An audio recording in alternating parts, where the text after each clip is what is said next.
Hi, Bo. Good morning, Kamari.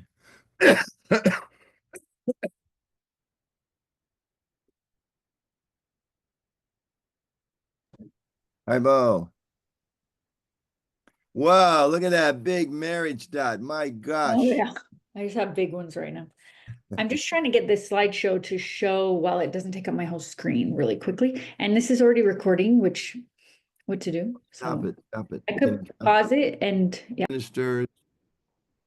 Oh, Krishna. Okay. Hi, Krishna, everybody. We are recording this communication seminar A little late, excuse me. online, and we missed just a couple opening slides, but we're welcoming everybody here that's going to listen to it later. We're talking about the role of Srila Prabhupada as a great communicator. He made so many wonderful contributions. His books, opening temples, festivals, disciples, etc. But we also sometimes forget what a great communicator he was. We're talking about how he particularly reached out to many, many important people. We're looking at that slide right now. Public figures on the right-hand side, George Harrison, John Lennon, other Beatles, Allen Ginsberg, bishops of the Catholic Church, famed race car drivers, Chicago Police Department, so and so and so.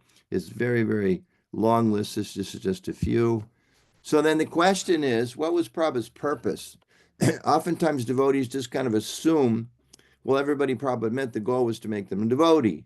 He was, to use the common expression, he was trying to convert everyone, wanted them to become a Vaishnava, become a Hare Krishna devotee. But we have to ask this question, was that actually what he was trying to do? Convert them, have them join his movement? Because if so, you could say he wasn't particularly successful with a lot of those people, even wrote a letter to the Pope. I don't know if we'll have time to talk about that later. So what did Prabhupada say his purpose was? So Sonia, I know you're there. I can't see everybody else.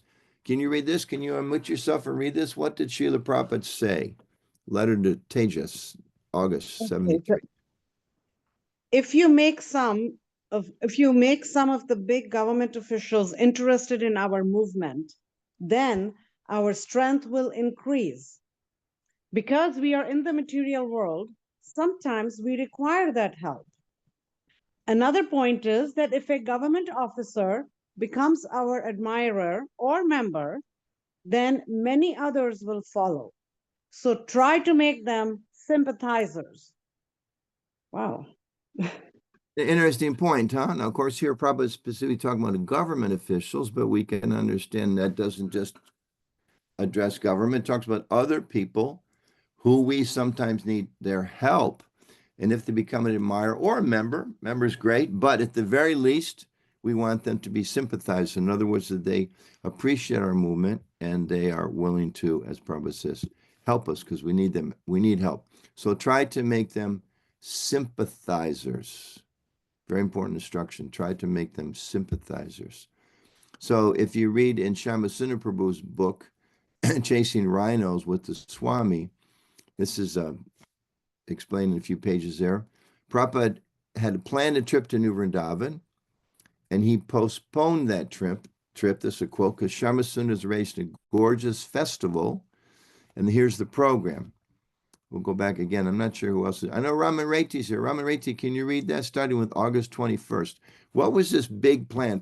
New Vrindavan at that time was the rural community, farm community in the whole world. Probably spent a lot of time in New Vrindavan. He postponed that trip so he would be there for what he described as a gorgeous festival Shyamasundar had arranged. So, Ramareti, can you read that? August Okay, 21st, August 21st, Chief Guest, Indian High Commissioner. August 22nd, Chief Guest, George Harrison. August 23rd, Ecumenical Day, Chief Guest, Malcolm Muggeridge, and representatives of all faiths. August 24th, Young People's Day, advertised 4 days before the event to all young people's programs on BBC Radio. At least 5,000 young people expected to come. August 25th, Businessman's Day, chief guest Mr. Toronto and Baron Rothschild. August 26th, Neighbors Day, chief guest Graham Hill. and Wow. can you see the last one? There's one more down there. I don't see it for some reason on my screen. Okay, on my chart, but it's blocked off. I'm not. I think it's Academics Day, because the chief guests were various professors. So we can see here, first day government, second day musicians and artists, third day religious leaders, fourth day young people, fifth day businessmen, sixth day neighbors, seventh day academics. Prabhupada was postponing his trip because of this gorgeous program. So then the question is, what was Prabhupada trying to do there? What was his goal with all of these people? Was he expecting to make all of these people members of the movement or not? What was his purpose? You can write say? in the chat too if you don't feel comfortable speaking out. Yeah, please, let's use the chat. I can actually see it. Create sympathizers. Thank you, Prem Kishore Prabhu. He was wanting to create sympathizers. Has anyone seen the letter from Prabhupada to the Pope that he wrote to him? Put in the chat if you've seen that. I can see how the chat's now. Anybody seen that letter? No. Anybody remember anything about it? I don't have it right here in front of me, but you can look it up.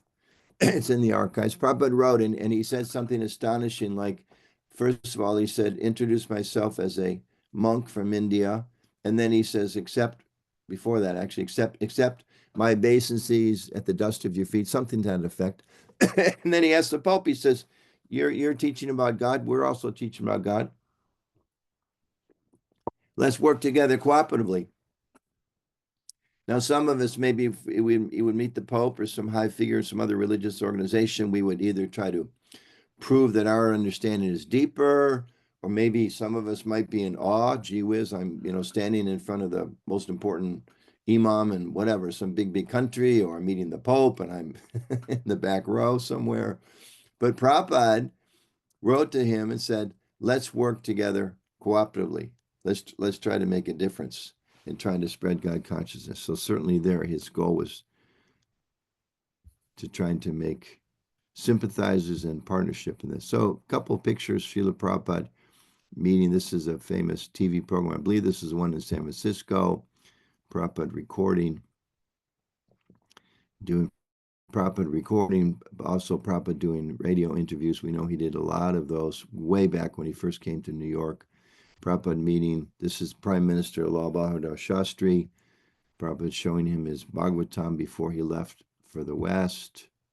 So, the first part of the program, my presentation, just to talk about Prabhupada's position, Prabhupada's interest in meeting people, how important it was for him, how much time he spent on that, how he actually stopped his trip, postponed his trip to New Vrindavan so that he could meet these people. Next, we're going to go into talking about what we can do, but I want to pause here and see if there's any questions or comments in that. You can put them in the chat, or I'm going to ask Kamari if anybody raises their hand. I can't see everybody. You can call on people. Sure. So we had Kartikeya said, spreading the knowledge about our movement was one of the comments. And Prem Kishore said those. Questions? No, I can see the chats. The chats Okay. I can see. I just can't see any faces. No one's raising hands at this moment. Would you say that Srila Prabhupada was aiming to spread the knowledge about our movement to the Pope, for example? That's my question. Was he aiming to spread knowledge of our movement? Yeah, but more than that, he's seeking to cooperate. Yeah. So would you say because it's the Pope, he chose to say, hey, from the Pope, I'll choose cooperation, but from someone else, he may say. Okay, what did he say? Those of you that know a little of the history, what did he say to Lieutenant Mosley? He said, let's cooperate. I've read your Time magazine, the cover story when I flew into Chicago, crime and what to do, so we can help you understand how to solve crime. Prabhupada was very much attentive to how we can partner. This is an important point. Has a question. Okay. Hare Krishna. Go ahead. Prabhu, my obeisances to your lotus feet. So, Prabhu, my question is, like Prabhupada's strategy of seeking sympathizers rather than converts. So, how can we use this communication strategy to influence the people of today's age? Yes, we're going to talk about that. That's a great question. How do we do it?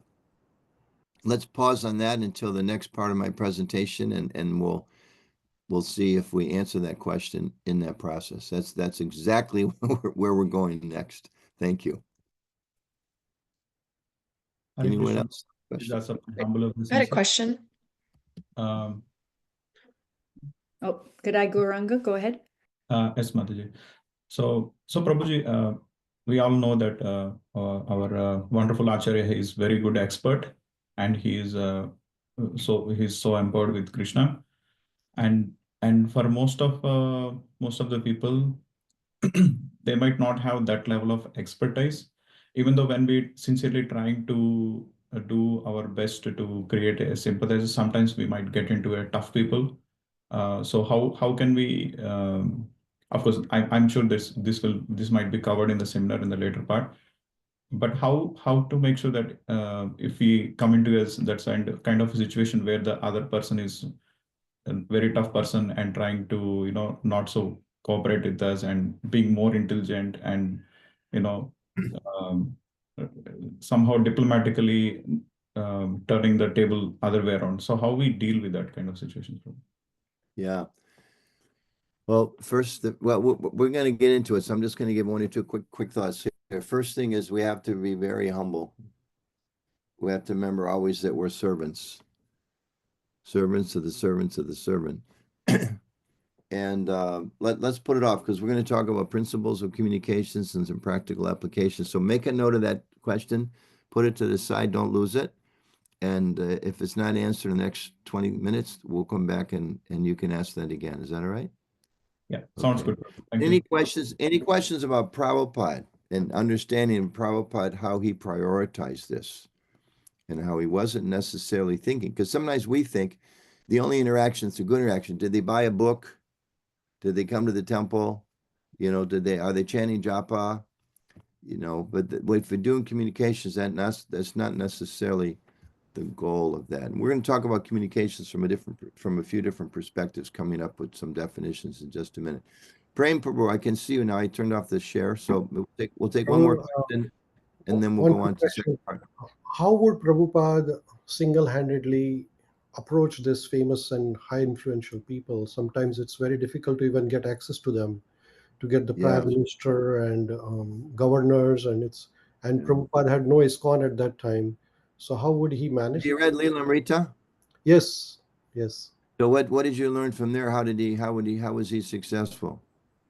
Well, I learned that sometimes somebody used to connect him with, or through book distribution, or through, I don't think through book distribution. I don't think he met any VIPs through book distribution. Lal Bahadur Shastri, he gifted Srimad Bhagavatam, probably. That's what I read, actually. Well, that was to gift them. He was meeting, somebody else arranged that meeting. But I would say what we learned from Lilamrita is Prabhupada never gave up.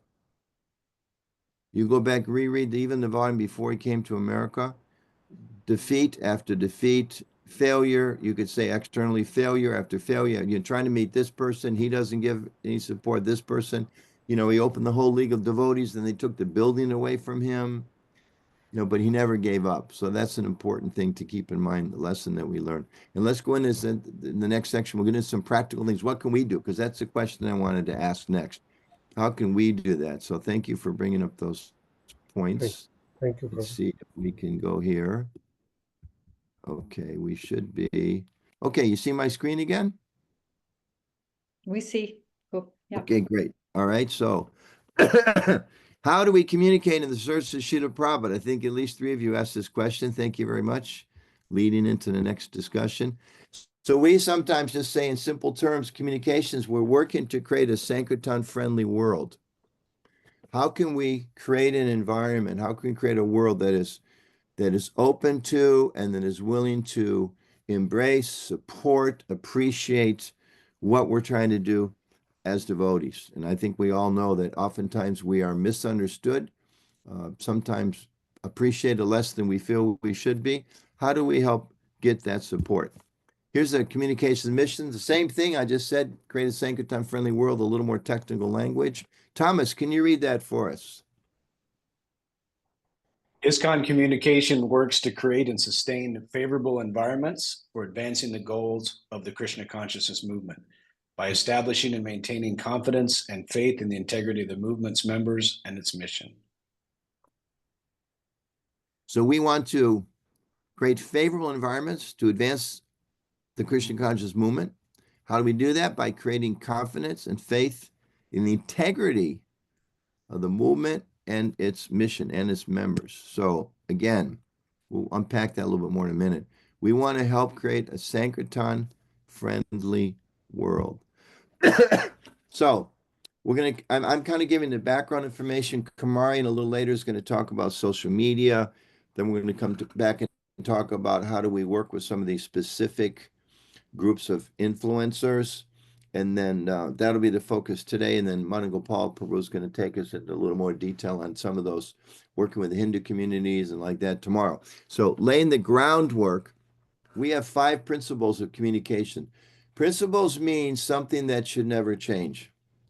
Something that is there whether you're in Canada or in Florida or at Radadesh in Belgium or in South India or in China. What are these 5 principles that are always effective? And okay, first one, we have to make sure we're always aligned with Prabhupada's teaching and example.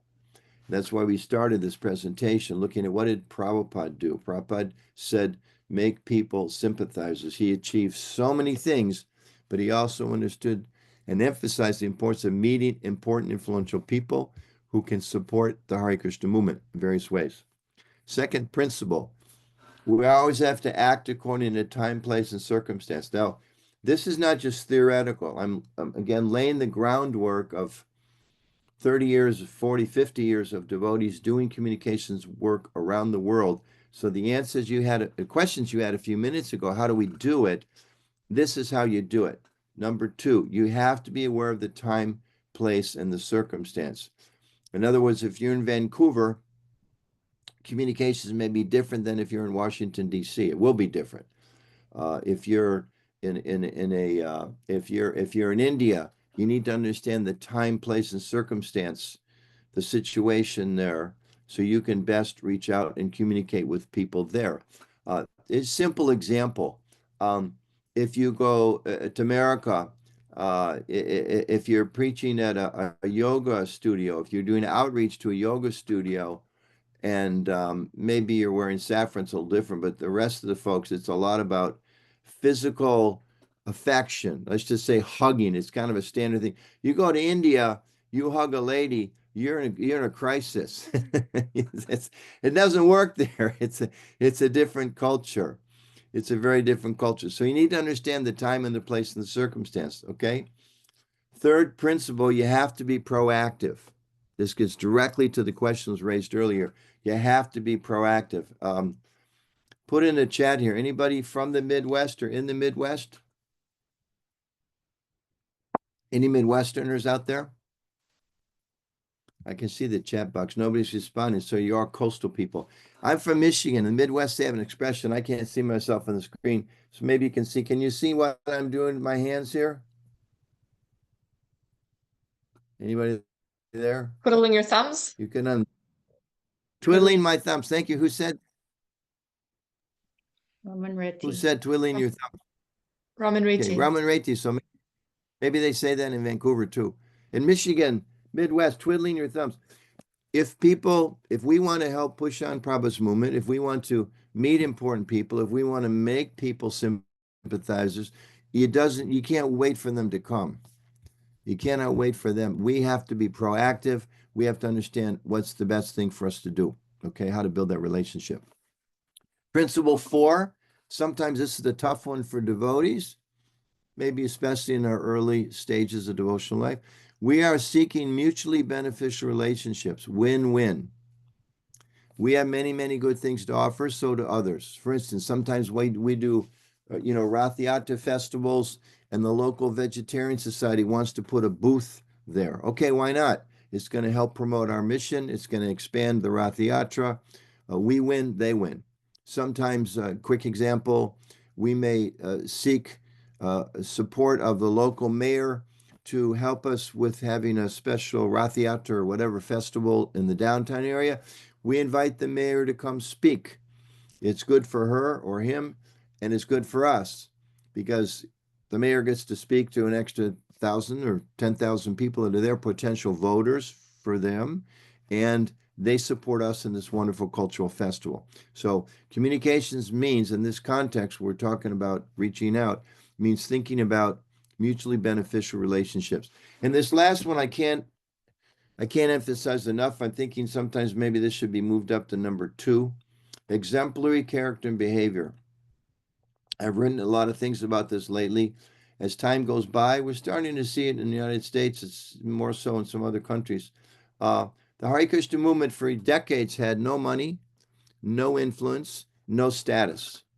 These days, we're gaining status, we're gaining influence, we're gaining money, financial position, and along with that comes tests, and along with that comes pride, and along with that comes sometimes arrogance, and along with that comes triumphalism. I put that in the chat box a while ago. Triumphalism, this idea that as time goes on, we're going to win. I live in DC. It's a very popular theory these days. It's all about we win, you lose. But no, we're actually understanding that Krishna explains in Bhagavad Gita. He comes again and again and again. He establishes so many religious teachings, so many different traditions, so many different processes. We as Vaishnavas were blessed to understand that Bhakti Yoga is the most direct way with connecting with Krishna, but it's not the only way of connecting with Krishna. We don't expect, even when the Lord was on the planet, when Lord Chaitanya was here, it's not that everyone was a Vaishnava. There were different people doing different things. Agnostics, atheists, and Christians were around the world, and so many things. So we understand that we need to have exemplary character and behavior because we're part of what's going on in the world. We're humble servants of Krishna. If we're going to build relationships with people, we have to do it with exemplary character and behavior. Okay, so We have again, I'm some just, questions if you're okay with a question, Thomas. okay, I don't see any in the chat. That's fine. We have a chat and a question. Thomas? Yeah. Do you mind if I offer just a couple examples, Anutama Prabhu, Please, from please, New please. Vrindavan? Please, and I apologize that I can't see anybody, so thank you, Kumari. Oh, no problem. I was just going to say, you know, there's a long history with New Vrindavan in their local community. And so when I got there and was working with communications, we really made a special effort to reach out to the mayor's office, the city manager, the senators of the state. And we just create a wonderful luncheon, invite them up, make it a special day for them. They got a special tour of the property. All of them went back and shared that on their own social media. So their constituents are seeing, hey, I had a great time up here at Prabhupada's Palace of Gold. So you got a lot of goodwill in conversations. Those politicians are then going to be an advocate for us, I think, many times. And I'll just give you two practical benefits of these kind of things. We had potholes on that road going up to the palace for years and years and years that were never getting fixed. So we reached out to our local state representative, had her come up to join us for dinner. When she drove on that pothole laden road, it was fixed within a week. So there were some really practical benefits of that. And then the other thing we did is reached out to local organizations like nonprofits in the area and would do a lunch and learn. And we'd gather the leaders in New Vrindavan, invite that nonprofit leader to come up, have lunch with us, tell us about what they were doing. They were so interested in what was going on at New Vrindavan that they sent us up a mobile medical lab because they recognized that was something we needed for older devotees. They brought us diapers and toiletries. They supplied all the gifts for the New Vrindavan Christmas festival that year for all the children that were living there. So we really saw the benefit of developing these mutual relationships and that it was a win-win on both sides, that now these people are speaking so nicely about us and we're creating relationships with them. So, and it didn't take a lot of work just to reach out and invite your mayor to lunch at your temple restaurant. Very good. That's a wonderful example. A related question, Prem Prashore asks, in Canada, our MP wants to come to address our I congregation. just answered him. I just answered. Go ahead and read it and read my answer too, Kumari. Yeah, as long as you invite the other members. Yeah, so that's what I was going to answer, but I let Anusma answer. So part of politics is making sure we're not seen as siding with one party or another. So in the UK, you often see ISKCON news covers. We'll have one member, and then we have to have the other member at the Bhaktivedanta Manor. We'll have to have both members of the party or whatever members of the party come to address the congregation. Otherwise, we're seen as siding. So that's an important factor. Yeah, and again, if it's not an election period, then it makes sense to invite the mayor or the chief minister, or the county commissioner, whoever. If it's during an election period, you have to be more careful because, as Kumari was saying, we can't be seen as siding with one particular party or another. That's critically important. We may have time over the next couple of days to talk a little bit more about working with government officials. So that's a key important principle for working with government. So a little more background, laying the groundwork. We talk about what we explain as the sutras of communications. So just to give an example, and maybe you can put a yes or no in the chat box, everybody. How many of you have gardened before? Put a yes or no so I have a sense of who's there. Okay, Ramanrita, yes. Thomas, yes. Smid, yes. Lalita, yes. Okay, we have some experts here. We have no no's. Everybody here's a gardener. Shamrup said yes. Okay, good. So then let me ask the question. Shamrup Prabhu. So when you garden in the spring, the first thing you do is you put the seeds in the ground. Is that right? Shamrup Prabhu, you can unmute if you're muted. Nope. First, we prepare the beds, then Very- put the seeds. Very good. Very good. First, you have to prepare the soil, right? So what are some of the things that we do? Simisvar Prabhu, Central New Jersey. You formerly known as the Garden State. You don't see a lot of gardening. I guess it's all in the South now. Not near New York. But Shamrup, or let's see, Simeshwar Prabhu, what do you do to prepare the soil? Yes, of course, you prepare the soil first and make sure that there is no, it's clean and enough, and then you add little fertilizer so that we can put the seed and so on, then it'll come out nicely. Good. And then you put some guard against, that it won't, disturb or it won't spoil. Good. Thomas has written in there, so you till the soil, right? Simisvar Prabhu, you turn it over, you pull the weeds out, maybe Yes. some dead things came there over the winter time. You get rid of all that bad stuff. Exactly. Yep. Rocks, things that are there. And then you said nicely, add some fertilizer. Then it's ready. Then you can add the seed. Well, what would happen if you just went out and put the seed in the ground without preparing the soil? Yes, exactly. There is no guarantee that it will come out, first of all. Second, the weeds takes out all the, whatever the fertilizer there. And then it will be it won't grow properly. It'll be, even if it comes out a little bit, so it won't come out nicely. It won't grow properly. Very good. So in the similar way, we have this beautiful analogy. We're trying to plant the Bhakti Lata Bija in the hearts of so many people, help our acharyas to spread Krishna consciousness. Sometimes we fail to understand this same principle. We have to prepare the soil. And simple examples sometimes I like to give. If we were to go on Harinam, as we do in cities all across the United States and Canada, if on a particular day on social media, on the local newspaper, there's a big, front page story or social media prominent story that the mayor has declared that today's Hare Krishna Day, out of appreciation for all the wonderful things that ISKCON's doing to try to improve the quality of life in Vancouver or Chicago or New York. How would the Harinam be that day? Would it be affected at all? Anybody can unspot and answer. Yes. It Yes. would, right? Because that's, in a way, you're creating a favorable environment, isn't it? Now, the same way, if you were going on Harinam in those same cities, but there was social media, a film was released, a newscast at all, the mayor declares Hare Krishna is a threat to Vancouver. Is that going to impact our Harinam results? It's going to be easy to distribute books that day? No. It's going to be harder, right? Because of the environment. So even though we have, just like with a garden example, you may have the same seed, you plant it in a garden that's prepared, it's going to take root, it's going to grow very beautifully. You take the same seed, the same exact seed, and you just put it in the ground without preparing the soil, it's not going to do very well. If you planted a garden in the same location, same soil, same rain, same sun, half the ground, you prepared it, you tilled it, you took out all the weeds, fertilized it, as we said before. The other half of garden, you didn't do any of that. You just stuck the seeds in the ground. You're going to see a huge difference in the results. So communications means understanding. We need to create a favorable environment to spread Krishna consciousness, okay? So we use this term. Again, some of you, this is refreshing, but we're going over things that you've heard before. But Prabhupada writes in the Gita, anything important, sometimes you have to say it at least 3 times. So we all need to understand this concept very deeply.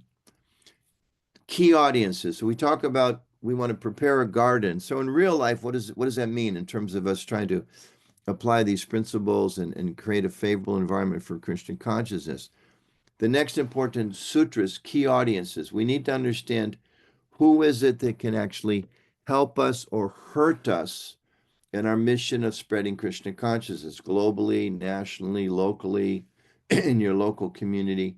Who are those people or a group of people who can help us or hurt us? And sometimes when we talk about this, we say like thumbs up or thumbs down. Give the example of the Roman Colosseums, how the emperor, there'd be a big war, and if the warrior, one would win, one would lose, but the person that really, really mattered in that whole Colosseum or stadium was the emperor. Because if he put his thumb up, that means let that person live. If he put his thumb down, that means you could kill him. So it's a graphic example. We want to understand who has that influence. Thumbs up or thumbs down. So you can just put in the chat, who are some of the people, some of the roles, the social roles, who are key audiences for us, who can help us or who can hurt us. You can either put in the chat or you can turn off you can unmute and just call out 1 or 2.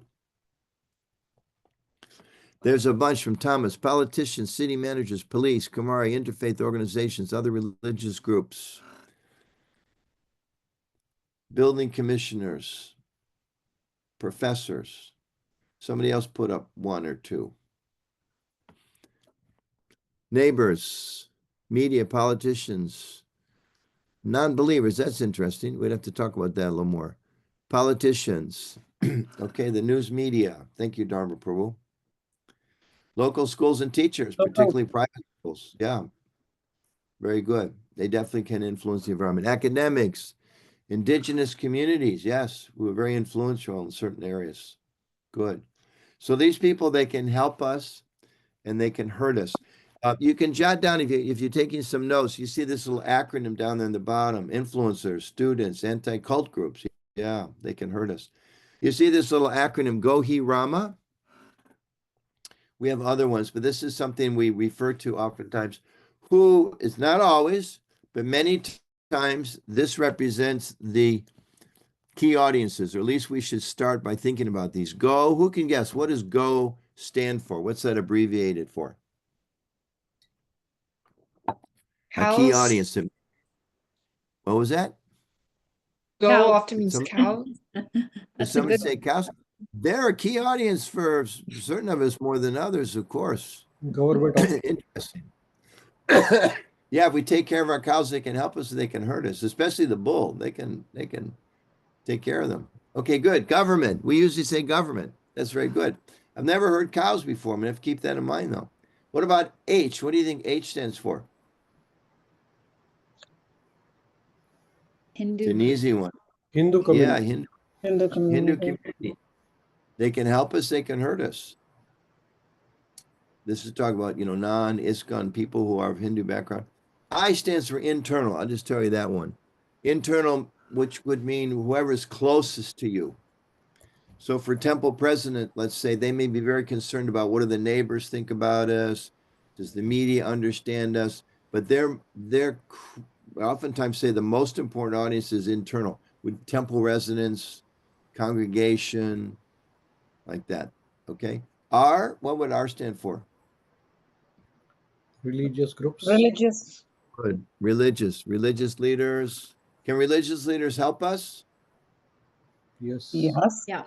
Can they hurt us? Yeah. Yes. I was just yesterday I mentioned before, Harvard University with Radhanath Maharaj and Professor Frank Clooney, Father Frank Clooney. There was a little couple-hour session organized by a master student there, Jack Prabhu, and who actually got his permission in there. Frank Clooney, I'm sure, or other contacts that Jack had who are academics. Really, Frank is a Catholic a priest, so he can help us. He also gave us the Harvard Center for the Study of World Religions, right across the street from the Divinity School for a 3-day conference on the 10th anniversary. So a religious person can help us. They can hurt us. They speak at their weekly meeting about Hare Krishnas are bad people. They're down the street. Don't let your kids go there. It's not going to help us. A stands for academics. And then M, what do you think M stands for, broad term? Members. Some of you put in the chat. Media. Members would be more the Media. I, the intermediate. Yeah, media. Media. So these are key audience. These are groups that can help us and they can hurt us. So we want to understand if we want to create a favorable environment so that we can achieve our mission of Krishna consciousness, we can maximize that mission. We need to understand who can help us and who can hurt us. Okay, so I want to ask each of you, just take a minute. We'll pause here. With your particular service, your particular temple, who would you say are your 5 key audiences? We'll just do this silently. You can just write down on a piece of paper. Who do you think would be your top key audiences? Who, what individuals or positions or organizations, leaders, like we mentioned, Gohi Raman, there's others you put in the chat box. Who can really help you? Who can really hurt you? We'll give you just 1 minute of silence and then we'll discuss. 30 seconds probably should be enough time.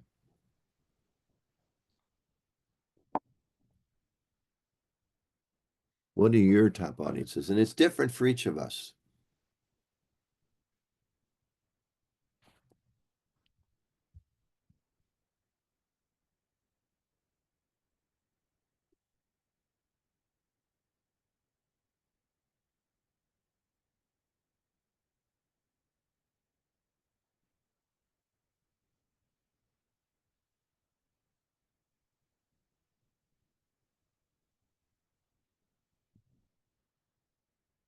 I just turned off the screen sharing for a moment.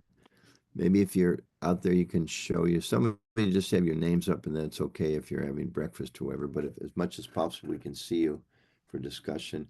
I just want to ask, who'd like to volunteer? Who are your key audiences that you would understand? Can I ask Ashish Prabhu? You're right in the middle of my screen, so you're very vulnerable. Yeah, Hare Krishna, Prabhu. So, Prabhuji, this question is related to our local temple or as in general? You and your service. Yes. So, for me, the very first important person is the temple president. So, Okay, good. that's very important. And then That would definitely, fall under that category of I, internal, who's very correct, close. Very good. correct. And definitely for and what kind of communication is being done. So, our communication director, that is also very important. How we are Okay, communicating about our temple. So okay, that I think cover into the media category. You can do say that. And also the other temples which are surrounding to our ISKCON temple, how they okay. treat how they make an image of our temple, like we Very have good. different Hindu temples, right? Very good. And yeah, definitely this is what I think so far. Very good. Let me ask one more. Thank you. That's very good, Ashish Prabhu. Thank you. Lolita, what did you put in Tucson? So I think our biggest groups are definitely students. We're very close to the university. Also our restaurant customers, we have a quite successful restaurant. And so our customers, who are generally just, vegetarian people, sometimes not always. And then we have the biggest gem show in the world here. And so a lot of the demographics are very similar. Gem show, people that are attracted to the gem show are also attracted to the Hare Krishnas. And then just generally the Hindu community at large. Yeah. Very good. So if there was an article in the student newspaper online or however they do it these days that said, 3 students went to the Hare Krishna temple, they never came back, they were kidnapped, and don't go there. How would that affect your relation? How would that affect your mission? Yeah, that wouldn't be very good at all. No. Or if if the leader of the entire gem show, the chairman of the board, she sent something on her personal social media saying the thing I love most about coming to Tucson is going to the Hare Krishna restaurant. How busy would you be the next day? Oh, that would be great. I mean, I don't think we could handle it. So she sent it to her private list of only 50 people, her top Yeah. 50 people. She sent it there. Okay, Yeah. great. And I'm sure you all had similar, but two things from this. Was Lalita Priya's list the same as Ashish's, Prabhu? His list? They have the same key audiences? No. Jasmine's shaking his head no. Jasmine, can you remember, based on those 5 principles, which of those 5 principles would explain to us why Lalita Priya and Ashish Prabhu have different key audiences? Do you remember? I believe it's time, place, and circumstances. Perfect, exactly. So in other words, what you have in Toronto, focusing on the Russian-speaking community of devotees, your key audiences may be different even from Kumari, who's also, she's moving, but she's also based in Toronto. With her service, her location, her key audiences may be different. So first principle, align with Prabhupada. Second principle, time, place, and circumstance, knowing who those key people are. Sonia Chopra is based in Washington, D.C. A large part of what she does is reach out to the Indian community. So for her, the embassy is a key audience, and she's very upset with me because we had a little kerfuffle with the embassy, and I haven't been able to connect with them to solve it. So that's important for her because it's a key audience for her. Some of you may not care a whole lot about what the Secretary of Communications at the Embassy in India, Indian Embassy, says in D.C., but for her, it's very important. So be aware of that. Who your key audience is, they're going to be varied, and according to time, place, and circumstance, and according to what your, let's see, we go back here. There it is. What your particular service is, okay? So you've all identified your 5 key audiences. Like, okay, this gets back to, I think, Prem's question earlier. Okay, so we know who they are. So then what do we do? Okay, here is, sometimes we refer to this as the communications Maha Mantra. This is, if you don't remember anything else from our, at least my part of the seminar, Kumari has very, very many important things to share as well. The most important thing to really take forward from this presentation, this idea, needs, interest, and concerns. Everyone has needs, interest, and concerns. It's a short way of understanding what's important for them. And looking back at some of the key audiences that you identified in the chat box, the police are a key audience for us, right? There is a I mean, good part. നമ്മൾ ചെല്ലുന്ന അവിടെ കീർത്തനുണ്ട്. oops, somebody needs to be muted. Thank you. That's the police are a key audience for us. They can help us, they can hurt us, right? That's pretty clear. If they facilitate our Rath Yatra, things go smoothly. If they explain to their government colleagues that last year there was a festival and there was all kinds of problems and the Hare Krishnas were not cooperative, the police could shut down the Rath Yatra, or they can give us a longer route. They have a lot of influence. The needs of the police, what they're concerned about, is very different from, let's say, the Hindu community. Ashish Prabhu was mentioning the other Hindu temples in his area. For what's important for them is may things vary from, are they going to be respected? Is there going to be, how tasty is the prasadam? Like that. Police going to have different interests in terms of, the safety of the parade and all of that. So if we're going to build win-win relationships with these different audiences or these different key groups of people who can help us or hurt us, we need to know what's important to them. If you call me up and you say, Anutama, can you please come to Tucson and give a seminar on deity worship, especially the most effective ways, most beautiful ways of dressing Radha and Krishna? You just lost me, because that's not my expertise. I love to go to the temples and see Radha and Krishna beautifully dressed, but I have no knowledge how to dress Radha and Krishna. So if you want me to come and participate in your temple or visit you, you need to know what's important to me. You might ask me, can you come and do a seminar on devotee relationships or, good leadership or communication techniques? Because those things are important to me, and I know a little bit about those. I don't know much about the other. So the same way, if let's say you want to meet, the example Prabhupada met Indira Gandhi. At those days, she was a member of the very powerful party, the Congress Party. Okay. So if you go today and you want to just, example, say you were asked to go meet Prime Minister Modi. We know devotees interact with him quite often. I was there in the crowd. I didn't meet him when he opened the Cargo Temple. But let's just say I had a chance to meet the Prime Minister. And I go up to him and say, I am a big fan, Prime Minister Modi. I appreciate everything you do. And the Congress Party, the two of you are just wonderful. I love the Congress Party. Thank you so much, sir. How would that go over? Jiva Tafa Prabhu, would that be very well received? Definitely not. Hare Krishna devotees. Why? Why would it not be received? I'm just offering a little appreciation.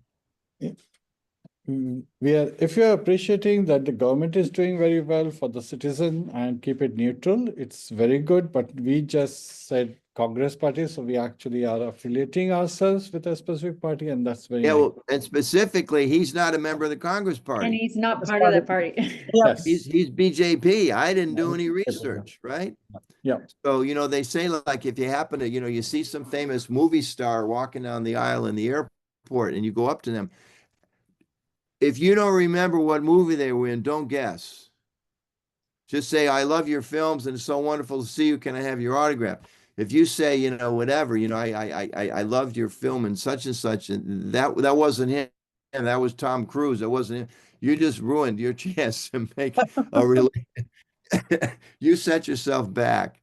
So we need to do a little bit of research. We can talk about that in a second. Let me go back and share the screen again. So, okay, we need to understand the needs and interests and concerns of the media, the needs and concerns of those neighbors that you listed, the needs and concerns of the police, etc., which means we have to do a little bit of research. These days, research is so easy. I mean, just go on Google. You're gonna meet a politician. Within 20 seconds, you know their spouse's name, you know how many kids they have, you know what kind of policies they support, you know what party they belong to, etc. So do a little bit of research. Let's just brainstorm here. What are the needs? You can turn off or turn on your volume. We can just speak it out. What are some of the needs, interests, and concerns of the police? Who can say? Lower the crime rate. Mm-hmm. Safety. Safety, good. What else? Crime rate, lower it. Keeping the crime rate down. Jivatavasa, law and order, very good. Peace and Law and order, security. crime rate down. Peace and security. What else? They like to be the authority. For example, at a Rath Yatra, listening to them is an important need. They want to be listened to. They want to be respected. They want you to follow the rules, right? What else is important to them? Probably they don't want to do much work. Everything goes smoothly, no involvement, nothing. Yep. Very good, very good. They want to see everything go smoothly. They don't want to have the cart, run over 6 people. They don't want to have the cart, brakes fail and it smashes into a building. Because who gets in trouble if the cart smashes into a window? Are we the only ones that get in trouble? The policeman on duty is going to hear about it too, right? So it's important for them. So let's say I go and I'm going to talk to the police department. Let's say I have to have them sign off on something, for my permit for Rath Yatra. And I say, dear Officer Smith, so great to see you. I'm wondering if you'd please sign off on this request for a special parade because we're going to bring God in his deity form onto the street. We're going to benedict all the living entities of the fallen age of Kali Yuga. We're going to blissfully fill the city with the Hare Krishna Maha Mantra. We're going to bring so-and-so Swami, who's never visited our city before. It's going to be ecstatic for all the devotees. Not only that, it's going to please the temple president. They're probably going to put my name up on the temple newsletter. Please sign this document so we can have a permit. Okay, Prem Kishore, I just made that pitch to you. You're the local constable. Are you inspired to sign the permission? Not at all. Not at all. If anything, you're going to call your secretary and say, throw this crazy person out of here, right? But let's say Gadai Garanga Prabhu, okay? Greater Chicago, famous for the police, right? The Chicago policemen to protect and serve. So you're the commissioner. So I come to you and I say, sir, just wanted to explain to you, we're doing this program. This is we'd like your support.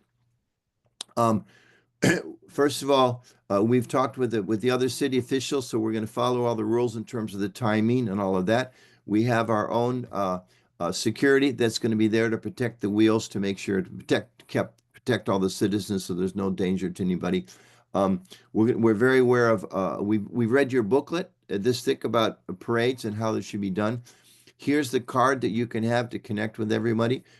For this parade, security and safety is our topmost priorities. We're here to do anything that you ask us to do to make sure that our people have a pleasant time, all the onlookers have a good time, and we're going to make sure we end on time to facilitate everything that we know is important to you. And we hope you can support our desire, because we want to make sure that the rules are followed and everything's done in an orderly way. I did like Jasmine said, Jamshid. How do you pronounce your name, Prabhu? Yeah, it's Jamshid. Jamshid. Okay, good. Mhm. I just did everything he said. I talked about law and order. I talked about protection. I talked about peace. I was very respectful. Are you more inclined, Gadai Garanga Prabhu, to sign my permit, you think? Oh, yeah, definitely. I would like to sign it. It sounds like you already done all the homework, and that makes our life much easy. And we have almost no hesitation to approve it. That's what I Very would like. good.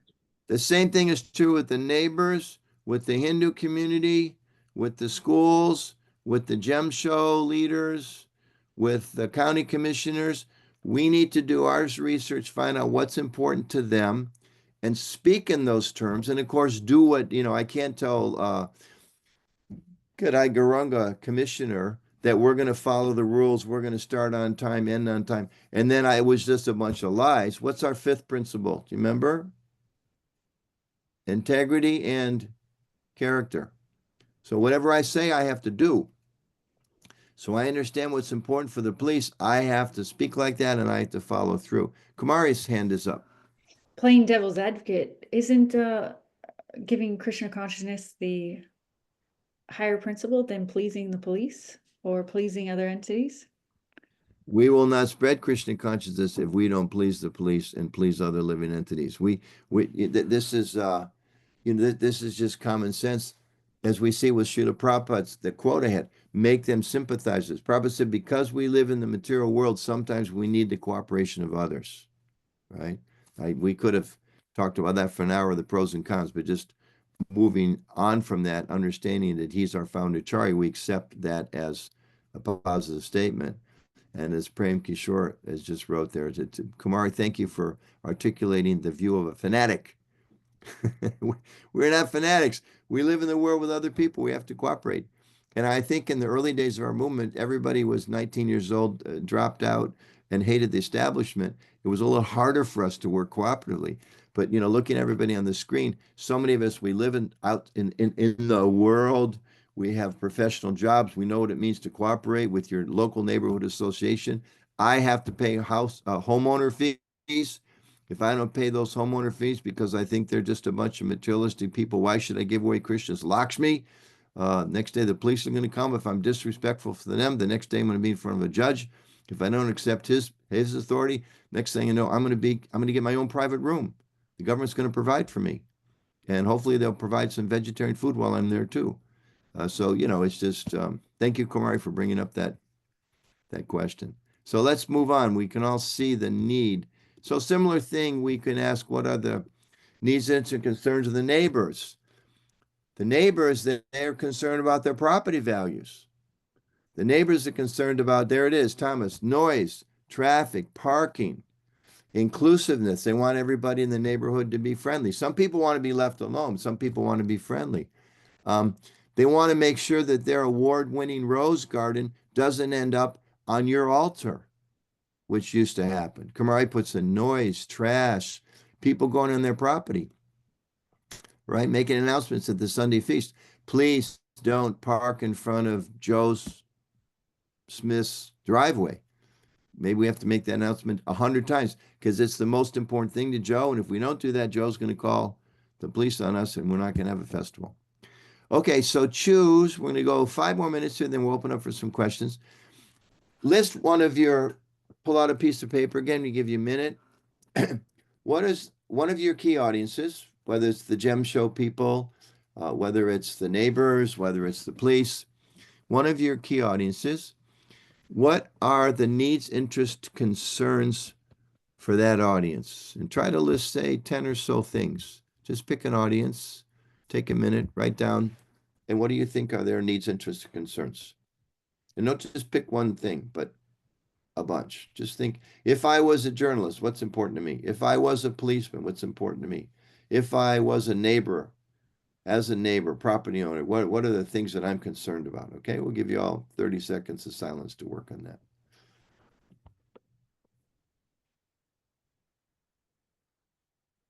So just one audience or multiple audiences? Yeah, just choose one and multiple needs, interests, and concerns. Okay.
Okay, let's pause there.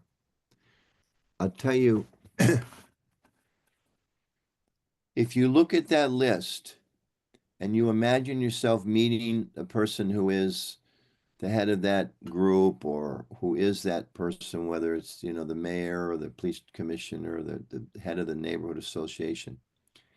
When you look at that list and you speak to those things, let's say you want to invite them to the temple, or you want to have a permit for a festival, or you're asking for expand the building. If you speak to them in terms of those needs, interests, and concerns that you listed, you're going to have their attention. Okay. Let me give another example. Let's say you're going to invite all the devotees in the community to come and have a special picnic together. Okay. And we have segmented audiences. So let's say you've got 10 brahmacharis in the ashram. We're going to have one Upashadam. There's going to be kirtan. So Swami is going to come. There's going to be chants to do some really intensive hearing and chanting. Okay, those are kind of generic things for everybody. But you also have a bunch of families. There's a playground for kids. There's going to be special parking for all of your cars. We're going to make sure that there's food that's kid friendly, right? We're going to have pizza prasadam, not just bitter melon subject. Now you said the things that the moms need to hear. They weren't sure if they're going to come, but I know I can. Kumari's there. She's a new mom. It's like, it's got to be kid friendly. If it's not kid friendly, my heart's there, but I'm not there because it's not kid friendly. It's just the reality of life. And if I'm talking to brahmacharis and I say, well, there's a great playground for kids and we're going to have gopi dots, it's like, you lost them. They're not coming, right? So they have different needs, interests, and concerns. It doesn't mean, and please understand this, it doesn't mean we're dishonest, not at all. But we have to think about what other people's needs, interests, and concerns are. Who can guess what is our default system for needs, interests, and concerns? If we don't think in a proactive way, one of our principles, about the needs, interests, and concerns of others, who do we automatically think in terms of their needs, interests, and concerns? Moi. Me, right? Because I know what's important to me, and everybody else should fall in line. I mean, we need this permit because it's going to please my guru, because, temple president told me to get the permit. It's got to happen. And if you don't get it, you got a problem, buddy. You don't understand what's important here. I mean, I'm dramatizing it, but we can get a sense of why we can be more successful or less successful in terms of making a Sankotan friendly world. Okay, so let me go back at a couple other slides here, and then we'll finish up. We'll open up for questions. Okay, so we talked about what are some needs, interests, concerns of your key audience. Okay, a couple other quick sutras. It's a process, not a product. Communications is ongoing. You may never have reached out to your neighbors in the last 27 years. You can do it today. Maybe you have really bad relationship with the local county commissioner. That can change. It's not fixed in place. It's something that can change. The second one, I won't talk about that too much. Be a mirror, not just a mouthpiece, but primarily want to emphasize this. If we're proactive, we can change the relationship. So then, last question for all of you, think about, choose one or two of those audiences. What could you do, just theoretically, but in a practical way? What can you do this week? So you've said the neighbors, oh my gosh, they're such a key audience. They really could help us, or else they've hurt us so many times, or the police, or the local politician. What could you do this week? What practical things could you do to start to build that relationship with that audience? Okay, based on understanding their needs, interests, and concerns. Choose, maybe go back and look at that same audience. Let's look at the same audience you chose. You listed their needs, interests, and concerns. What are some practical things you can do this week to build that relationship? Let you work on that individually, and then we'll discuss that a little bit.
This is where we kind of put together, we identified those key audiences.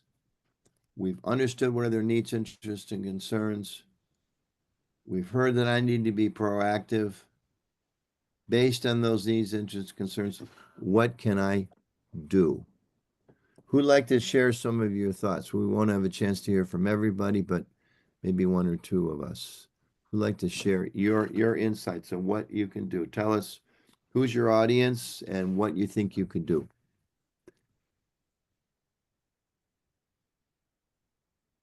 Again, you can raise your hand or put it in the chat if that's more comfortable. Or I can just call in some people. Or you can just call. Yeah. Lolita Priya is right in the middle of the screen, and she's got a big smile right now. So let's ask Lolita Priya. Who's your audience, and what are some proactive things you could do? So I chose like a journalist because we've been having some good contact with the media lately. And so you know, we could definitely invite them to the Sunday feast or our next festival. I know in the past they've come, they really like to come on Thanksgiving because we have a live turkey that wanders around during Thanksgiving, and for some reason the reporters just really like that. And so every year they like to come for that. So because I feel like their needs is, you know, they want to have a good story, good photos, and good quotes. So usually we can provide that, all three of those things.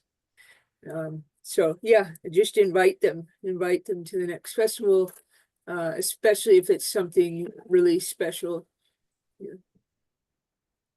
Good. So just as a little detail, but oftentimes I hear going to conferences with journalists, everybody will kind of talk about, we have the one story, you know, whatever. We're Jewish and they always do a Passover story, but they ignore us the rest of the year. Or we always have our kids festival in the summer. So part of your job is to think about what's another reason to get them to come. As you mentioned, you've identified they need news, they need stories, they need spokespersons, they need good photographs, they need good sound bites. So to think about, okay, they come every year Thanksgiving. How do I get them to come in April? Why not Earth Day, as an example? That's a big day. You guys are like environmental personified. So, and that's the story for them. Remember, as Jasmine said earlier, we want to make their job easier. Whether they're the police or whether they're a reporter, we want to help them make theirs. So think in terms of that. That would be a great thing. Invite them. It's a great idea. Let's get one more. Who would like to share some thoughts on what you've identified you could do? Dharma Prabhu shared something in the chat if we want to elaborate. You want to read it, Kumari? Or Dharma Prabhu, you want to read? Go ahead. Yeah, for an audience, the neighbors. One thing is the possibilities to go to their homes and talk to them personally, invite them to the temple. Maybe give some kind of prashadam that they can relate to. Maybe give a small book, something about what Krishna consciousness is. Like that. I think that would. Well, let me ask help. this, because let's go back to your list. What did you identify are the neighbors' needs, interests, and concerns? Did they want somebody to knock on their door?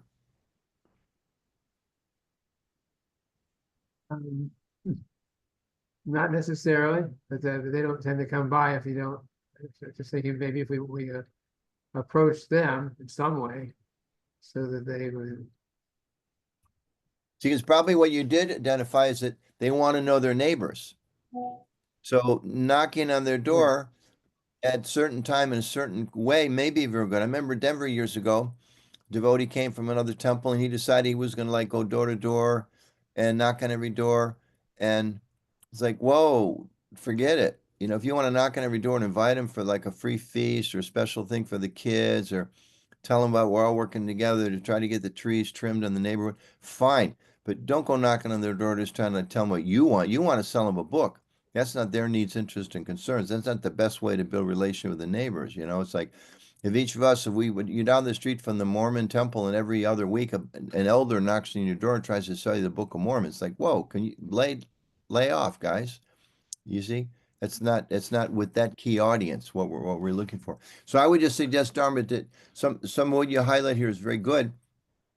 I'm thinking Washington, D.C., they do go knock on everybody's door before Janmashtami to let them know that, hey, it was going to be a big festival. We hope you don't upset that, you know, we got police out here. We're not going to block the roads. We know how important your security is.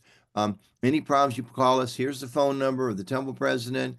And by the way, we'd love for you to come by and enjoy our free feast. We got special things for the kids, blah, blah, blah, blah, blah. You answer their needs, interests, and concerns. If it's just, hi, I'm a Hare Krishna, I'm doing the same thing I do everywhere else, but you're my target this week, you know, that's not going to be as successful. And again, keeping in mind that Prabhupada said we're trying to make sympathizers. You know, there's probably wonderful ways to distribute books to the neighbors, as an example. Like you mentioned, I know like some communities, they have a fantastic idea. Meet your neighbor day, or you know, a block party just for the neighbor. Yeah. You know, talk to the lady that runs the neighborhood council and say, look, it's got to be vegetarian, but other than that, well, let's partner. You know, you can have the people there with the blood drive and the people there with the, you know, sign the petition, whatever, because that's what they want. And then you become part of the community, you see? So, yeah. Okay, Lalita, a comment, and then let's just take some general questions now. Yeah, I just wanted to say that we once a year go out right around Christmas time, and we give out Christmas cookies and a small book, and we do that every year to the neighbors, and it's generally well received, I think, because it's Christmas time, you know. Great. Yeah. Very good example. I know in Chicago, they're like really smart. They take their Sunday school kids out, all dressed up, cute little kids, and I think they go at Easter time maybe, and maybe it's Christmas, and they give cookies. I mean, who can turn out a kid with a cookie, right? It's like put on everybody's list, free food. It's like right there. It doesn't matter what the audience is. With the police, you got to be careful. They don't think you're trying to bribe them or something with a bunch of cookies. But Dharma, I like what Lalita said. Maybe you hook your idea in with some special, like it's a holiday, something they relate to. Hi, it's Christmas is coming, or it's New Year's, or whatever. You're in Miami, it's Cinco de Mayo. We just want to get out, meet the neighbors. Just want to thank you for being here. We have a free feast on Sunday. Feel free to come by. Love you guys. If you got any complaints with us, any concerns, let us know. They're like, wow, what friendly neighbors we have. But if it's like, hi, I want to sell you the book, and by the way, can you give a donation? It's like, whoa, that's your needs, interests, and concerns, not mine. I wasn't So I wasn't thinking about selling the book, just giving them a book. yes. Well, Yeah. one of the things I just want to point out, like Anuttama Prabhu said, around DC area, we do that before Janmashtami. And I just want to reflect back that was something, an initiative that Mukund Maharaj Ji had asked us to do when he was based here. And we started doing that. We would just go to the neighbors. And that time we didn't have that very good parking arrangements. So people would park all the way down the streets. And we would go before Janmashtami, bake cookies, take them. And I specifically remember going with Tungavidya Mataji, and we would just go knock on the neighbors' doors and let them know we have a major festival coming up. We apologize in advance for the inconvenience, for the traffic, for the noise, but we also really appreciate you as neighbors. And we just want to thank you ahead of time for putting up with all the commotion that's going to be here. But it is a festival that means a lot to us, and we really appreciate you as neighbors. So we had done that for many, many, many, many years. Personally, I know that I was involved with that. Thank you, So yes, Sonia. that was Mukund Maharaj who wanted us to start with that. The founder, Charya of ISKCON Communications. Thank you. Very Yes. important. Ashish Prabhu, your hand is up. Yeah, Prabhu, I have I listed down one of the community. It may be very important for us. Maybe you can correct me if I'm wrong in my thinking. So within the neighbors and within the community, one important community that from our temple side we never reached out, or it is a very less contact with them, is the business community. So we always reach out to the individuals, but as a business, we never reached out to them and invite them to our events or anything. So our goal is that communicate about the upcoming events, special invites to the events like Gaur Purnima festival or Krishna Janmashtami. Oh, I think you froze. Or Rath Yatra, Prasadam offerings also. But see, here's the thing. What you just explained is your needs, interests, and concerns. Can you hear me? Yeah, we can hear you now. You just explained it in terms of your needs, interests, and concerns. We want to distribute prasadam. We want to give a book. We want to make friends with the businessmen. We want them maybe even to give donations. We want them, I. You have to think in terms of their needs, interests, and concerns. How is it going to benefit them if you reach out to them?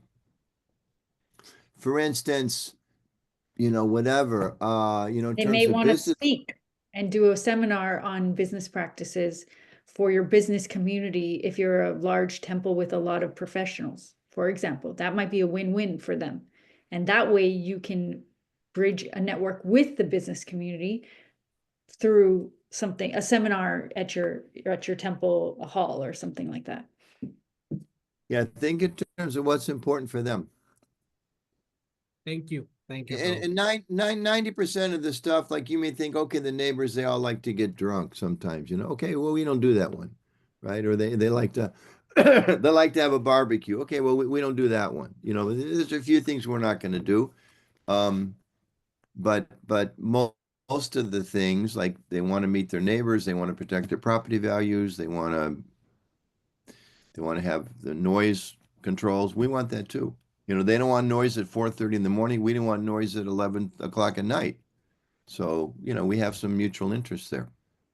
And Okay. worth noting for both, for kind of all of the key audiences, sometimes it's worthy to join them at their community groups. So neighborhood watch community groups, join that group, be part of that membership. Business professionals, they have networks, join them. And then you're one of them. It's a little bit different than coming in from the outside. So that's an easy way to find out what their needs and interest concerns are if you have members who can join those groups.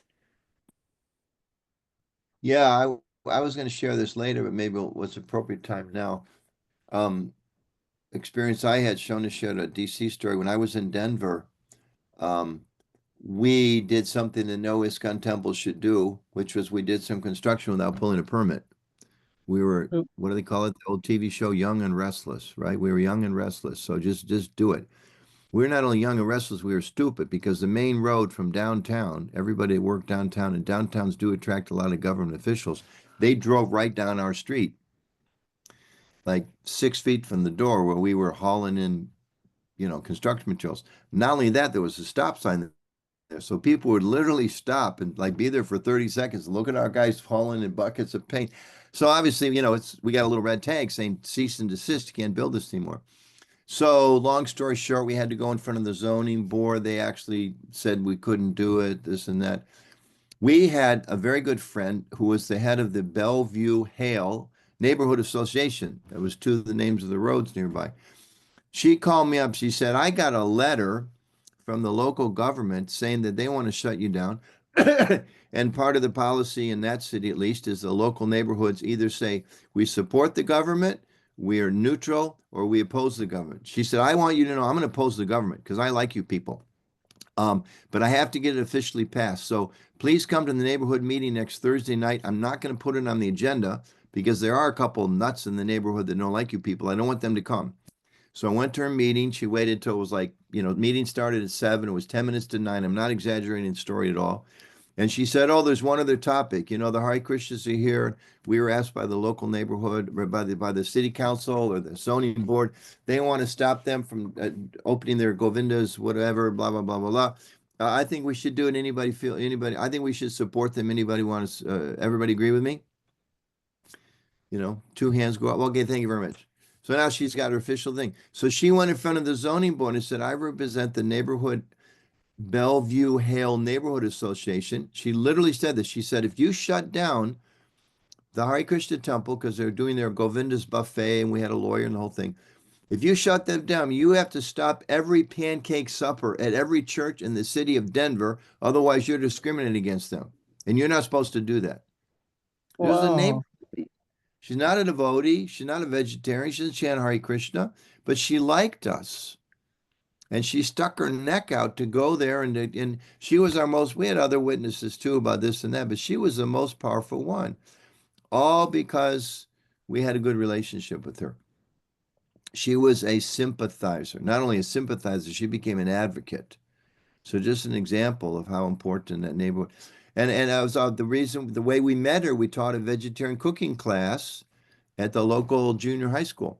And she had taken the class with us. So she met me, she met my wife, and, we became friends. So you never know who you're going to, when you go to conference and things like that, be sure to talk to, these days they have multi-use restrooms and they lock the door with only one person. But if you go in the restroom, talk to the person washing their hands at the sink. You never know when they're the person. I met some the other day who I just started talking to them at the sink, washing our hands, went outside, ended up talking to them for 15 minutes at the end of this conference. Because I talked to them, it delayed me. Because of that, I got a chance to talk to the main organizer of the whole thing. It's like the Krishna factor. So just, be proactive. Okay, just say hi. Go to the events and say hi. Meet the priest. Just go up, say hi. I'm that. And some people, they're open to us. Some people, they're not. Okay, you're respectful. You shake their hands and they turn. I've had that happen too. You're trying to meet somebody, they turn their back to you like 6 times. You realize, okay, I guess I'm not going to shake this person's hand. But that's the rare occasion. But you never find out if you don't try. So, Kumari, I think I'm out of my time. Yeah, we can go till 45 just so you can make sure we get all questions asked now. If anyone wants to ask anything specific for their centers, even ideas you've had, part of your key audiences you're thinking about let's brainstorm now. There's no wrong. There's just better opportunities for win-win situations. Good. Want to share? So we'll end with this meditation on Srila Prabhupada, and then we'll open for questions. Srila Prabhupada, Ki Jai. Robin, Yes. right? Ahead. I had a question about the audience of other Gaudiya Vaishnava or other Bhakti Yoga groups that are very similar to us, but because there's a history of some tension between sometimes similar groups that it could exist differently than another religion even. And I know of a devotee who had to leave a temple because she had a book from another Gaudiya group. And it created, so that there can be, and nowadays everything's so, mixed so much. People from different groups are marrying each other and having kids. And sometimes, I guess, leaders even can have issues with other. So I'm curious about this relationships between groups that are very similar that could have tensions, and how to, and in terms of both leadership, what example they're setting, and temples that maybe kick out devotees that they have a book from another Gaudiya group, and these kind of situations that can happen, and how that could be healed, and how to have a healthy relationship that doesn't, make still good neighbors, but not having those kind of problems come up. Great question. Great question. First of all, it's not just us. Thomas is here. He knows a lot about church history within the Christian traditions. You may have heard the term the Great Schism. What was it, 1040 or something like that? The Catholics and the Orthodox split. Today, 2025, the Pope is not welcome to go to Rome, to go to Russia. Not welcome. 800 years later, he's not welcome. Now, there's, a whole long, they're really close. The first split within Christianity that I know of that survived. So oftentimes the people that you're closest to but are different are the most difficult ones. So just keeping that as a general principle. I mean, the basic thing is, first of all, understanding everybody needs boundaries. Like I have I mentioned again, third time, I was at Harvard this weekend, I think a close friend, Catholic priest. I don't go to his church and stand outside with my books. And if I'm ever asked to speak at some interfaith thing, I keep in mind this is their space. I'm not, proselytizing or trying to convert people in the audience. I'm understanding what's the situation. So what are the boundaries? We have boundaries. Anybody's welcome to visit our temple. We had an experience a few years ago in Washington, D.C. Unfortunately, too many of these experiences. There was a young couple, and they were passing out flyers about how their guy was the guy, and our guys were not the guy, right? If you're really a Christian conscious devotee, if you're really serious, you have to go with us, right? And so I approached somebody, said, Prabhus, you're welcome to be here. Prashadams for everybody, chant, see the deities, have darshan, fantastic. You can't pass out those flyers. It's not respectful because this is our place, Oh, Prabhu, sorry, didn't. 10 minutes later, somebody approached me, said, Prabhu, do you know there's people here passing out flyers? I said, yeah, I talked to them. They're not going to do it anymore. They said, Prabhu, they just gave me this 3 minutes ago. So I found the couple again. I said, Prabhu, Mataji, just want to let you know, you see that road there? That's the public road.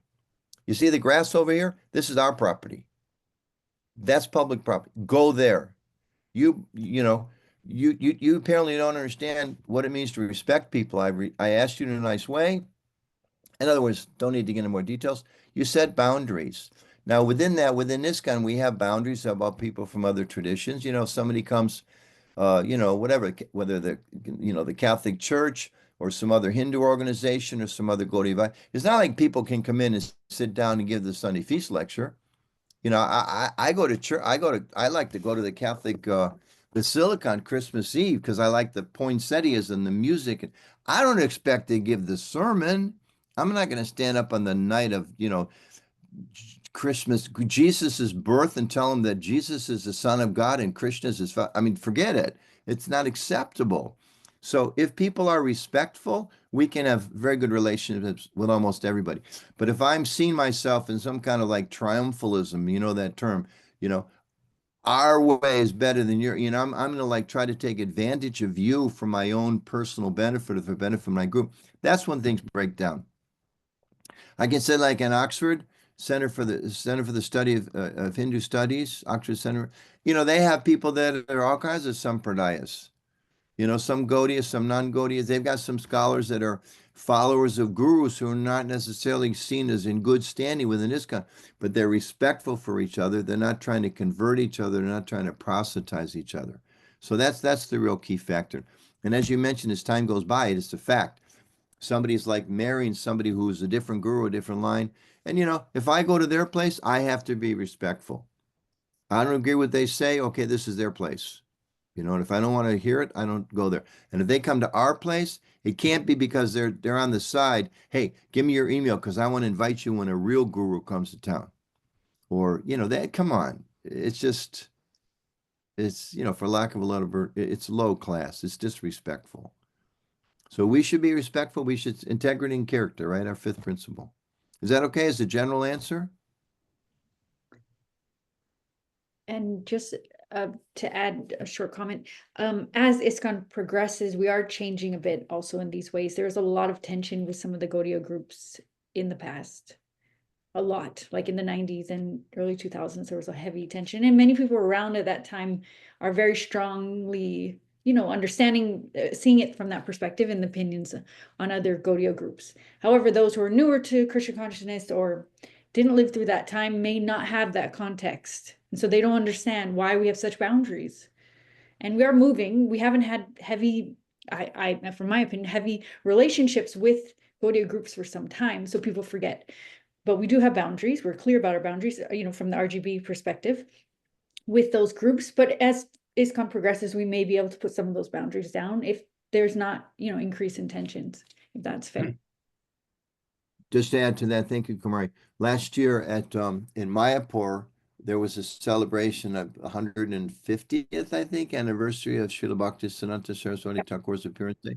There were all kinds of Gaudiya groups there. It was on ISKCON property. We put up the tent. I don't know what the financial arrangements were, but all kinds of them spoke in our shared purpose of glorifying Srila Bhaktisiddhanta Saraswati Thakur. Now, if one of them had stood up and said, by the way, we're all here in ISKCON property, we know ISKCON isn't really valid because blah, blah, blah, blah, blah, and you should go to my mat down the road, that would be pretty insensitive. Or if we stood up and said, thanks for coming to ISKCON, you all know we have more temples than anybody else on the stage. I mean, oh my gosh, that would be horrible. So it's got to be based on respect and boundaries. And unfortunately, I mean, there is at least one group now that, we're having issues with because they're using our name. So, we're having to like go through court procedures to make, trademark. It's like, look, some people don't like it when I say this, but at least until recently, America's a free country, right? So like you can do what you want, but you can't claim our name. It's our name. You want to be the Society for Krishna Awareness, great, go for it. But don't use our name. Okay? Is that good? Thank you, Ramarita. And if you have more specifics, you can talk with Kumari or me. We can talk about more detailed things. Yeah. If we Any have, other general questions? yeah, one more, and then we'll take a break. Yeah, we have time for one more. We'll take a break. And anything we've talked about so far today? Does anyone feel like they're going to go home to their temples and have a difficult time explaining why you should do some of these, events or working with key audiences with your leadership? Does anybody feel that might be a problem they may run into? I'm raising my hand for yes. No? So, Everyone what do feels you- comfortable? I guess it depends on how you present it in a proper way and so on, but it might not be easy, I guess. Yeah, what is your rationale? What reasons might it not be easy? I'm just thinking that's a way to prompt a little help on why would your temple have a difficulty with any Well, of these? specifically for us, it's just we're probably at very early stage of identifying the audience, right? And then trying to see what their needs and so on. And I see lots of different opinions and views that, hey, this is important, no, that is important, this. So it's a matter of first acknowledging that this work needs to be done, or at least planned to be done. The second one is to go through all the steps that were highlighted. It's a lot of work. I'm not saying that it's not possible. It's just I don't expect this to be easy, and because everybody has its own views and so on. At the end of the day, it is also important on who would implement all this, right? But again, Okay. Yeah, good points. This seminar, and we've got another hour today, and we've got 3 hours tomorrow. We want to highlight some of the underlying, as I mentioned, kind of the vision of it all, some of the principles of it all, the analysis of it all, and then how do we move forward. Then we're going to talk more about specific audiences. One thing about communications, and I may be biased because I've done it at least part-time for 40 years, it's actually not very hard, and it doesn't take all your time. If you're the head pujari of a temple, there's a good chance that's your full-time thing, and you don't have a whole lot of time to do other things. But like Lalita was saying, I don't know how much time. I think she puts a fair amount of time into communications in Tucson. But inviting a journalist is, it's a couple hours making a list of who those people are. It's a few hours of making a phone call, and it's a few hours of being there to talk to whoever comes. Being active in the local neighborhood council, it's 20 minutes. It's deciding when they meet, probably quarterly or so. It's a couple hours every 3 months going to the meeting, and don't think you have to go there and convince everybody that ta-da, the Hare Krishnas are here. Now the neighborhood has meaning because we're going to show you what you ought to do. But it's really important. You have to go in the mood as a servant. We're in the neighborhood. We just want to get to meet a few of you and understand how we can contribute more.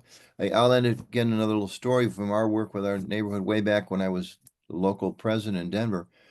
They invited us one time, can you come to the neighborhood meeting? And we said, yeah. And they asked us, can you, some different things that we couldn't really help with. But then they said, well, it's potluck. Can you bring any food? We said, well, how many people? They said 100. We said, okay, we'll bring pasta and drink for 100 people. And they were like, what? Because they're used to people bringing a little pot, right? 1 gallon of, popcorn or something. So we're going to bring spaghetti and drinks for us, right? Feed 100 people like we do it every day before 8 o'clock in the morning. It's nothing for us, but it's a valuable contribution. They were like floored by that, and you become part of the scene. I know in the UK they loan out their tents to the local council when they have their whatever they have, their walnut Community festival. groups. Yeah. Bhaktivedanta You Manor know? loans their temples, their tents to the local community for their events, for example. So it's win-win, it becomes win-win. So just think in terms of that. I mean, I recently went to a meeting, and I should do a lot more in this. I just don't have time. So you all don't feel that you're not the only ones that don't have time, of the religion news writers. I didn't have time to meet a whole lot of people. But, I met one lady, pitched a story, and she's on her way to, well, I won't take credit for it. She's thinking about it. She's on her way to do a story at Gita Nagari. I helped make it a little smoother for her. So just little bits, small steps can make a difference. Don't think that you've got to go to a, government meeting and convince the city council person that, the Hare Krishnas are the best thing for the neighborhood or whatever. Small steps, and leave it up to Krishna to see what doors open. And another point is, I was speaking about leadership in your temple. You may have difficulty convincing them or having them buy in with having communications at your temple. But what are the needs, interests, concerns of your leadership team that you may say, hey, they may really, neighbors are a big concern. I find a lot of leaders are very impressed by having politicians come or media coverage. So maybe work on their needs, interests, concerns to get their, approval, buy-in, as we call it, as well. So talking to them, what would really help our temple? I know in Toronto, we have we're doing a lot of building and renovating, working with the city on those fronts might be needs, interests, concern. How can we connect further with that community or that group of government relationships to help us move forward with our building plans? for example, that's just off the top of my head. They will tell you what those needs, interests, concerns are if you ask. So that's one way. And then time, understanding what is your available time to do anything in communications? Pick one and start. It doesn't have to be the huge gambit. That's, strategy is about understanding your time commitment as well. Prem Kishore Prabhu, you want to finish with the question? I know you just mentioned about knowing the need, interest, and concern of the community by asking them, but Anuttapa Prabhu can give us some idea. Is there any formula or any way? How can we know, like we are meeting a new group of people, how can we understand their need, interest, and concerns? Good. First of all, thank you for reciting the mantra correctly at least twice. I think maybe 3 times in that question. Thank you for that, because that's key. The first principle, just do some research. As I mentioned earlier, so much online, I mean, for instance, the Hindu Student Council may have a very different mission from the Hindu Temple Association. So find out, what are their priorities. The Neighborhood Council, they'll probably have some kind of mission statement or something. We're here to protect children and create a friendly, healthy atmosphere. One political party, they're focused on the environment and education, and other parties focused on creating, a different kind of a structure. Look for the ways that we can help support their needs, interests, and concerns. So we have something that we can talk about, it, we can have and share. So do a little research, and if you don't know, just ask them. One thing to keep in mind, I remember reading years ago that the most interesting person, and we all go to parties, we have different parties, a lot of people do in the world. But if you go to a party, if you meet somebody at some conference, just ask them about who they are. If you talk about them and to have a little bit of genuine interest in what they do, what they're just, somebody meets me and like, well, what do you do in communication? Oh, you communicate. Well, what exactly does that mean? Okay, well, really, you've done some media. What's the most important media interview you've ever done? Really, I remember that show. How did it go? It's like, wow, this is exciting. They want to talk about me, and they're genuinely interested in me. At the end of the night, wow, that was the best conversation I've ever had in my life. It was all about me. So we reverse that. We know you don't want to hear about me. You want to hear about you. So just ask people what's important to you, and then go from there. Do research. When you can't do research directly, sometimes you can ask other people. Like, for instance, when we had problems with different governments in different parts of the world, sometimes we can't directly get to the country A government, but we have friends in other governments that can influence them.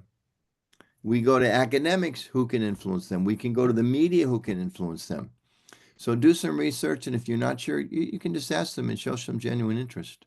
And keep your eyes open. You go into the office of some county commissioner, and the whole shelf is covered with trophies about golf. Might not hurt to talk about golf a little bit with that person. Wow, that's a beautiful trophy there. What's that one? It's got to be sincere. It's like, that's a big trophy. I never saw one that big. You're building personal relationships, so don't be afraid to do that. And as devotees, I've been hearing devotees talk about this later. Sometimes new devotees think, well, golf, that's Maya. Well, maybe it is if you want to go out and think that you're the winner. But hey, who gave that person the ability to play golf? Who created the grass? Who created the green? Who created the sunshine? Who created the rain? It's all connected to Krishna. So connect it to Krishna. Use his golf trophy to help you build friends, so that next thing you know, the guy's coming and he's talking at your at your Rath Yatra, and 5 of your biggest donors come up because you didn't know, but they're golfers, and they're talking to this guy about golf, and they're like, whoa, I didn't know you had a connection with him. He won a lot of big trophies. I think I should give you guys another $10,000 donation. I didn't know he has, it's like crazy things happen just by showing some genuine interest. Is that okay, Prem Kishore Prabhu? Thank you, Prabhuji. So just I summarize: ask, research, eyes open, and appreciate. Is that correct? Yes. Very good. And just to add, for example, we met the mayor of London when I lived in the UK, Khan. We gave him cupcakes on our anniversary, 50th anniversary. And he said, oh, vegetarian cupcakes, amazing. I know you guys. You're one of the first vegetarian restaurants in the UK. one of our big initiatives, he's telling us, needs interest, right then and there in this short conversation, needs interest concerns. He's told us, one of my main initiatives is health. And, vegetarianism is a huge way that we could help society become more healthy. And you should really promote that. And you can help us. That was him sharing this a genuine conversation with the mayor of London. I mean, at that time, yeah, he was already mayor of London.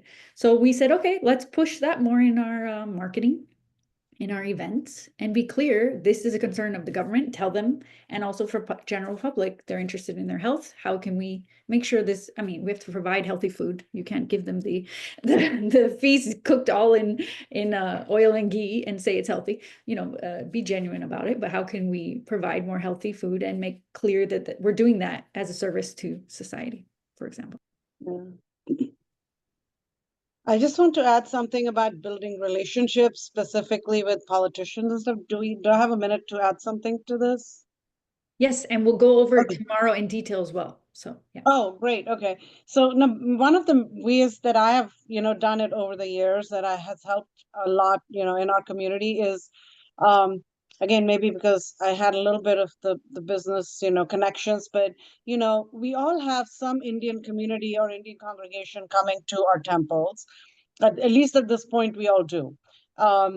And some of these Indians, believe it or not, are very successful, and they fund your local politicians. And over the years, I have found that out, that building relationships with these Indians who are coming, Indian Americans, or other influential people who are coming to your temples, and then attending, eventually you start to connect with them. And when they have fundraisers for these politicians, they're very open to inviting you and, having you be part of that. And I know Anuttama Prabhu has attended some of those in the past with us, but, that helps us build the relationships and inroads to these politicians. And that is how, we end up having congressmen and county executives. And then when we have events, the other thing that I've picked up as a nugget is when I invite them, I also invite their friends, their close friends whom I know are their supporters financially as well, doing fundraisers for them.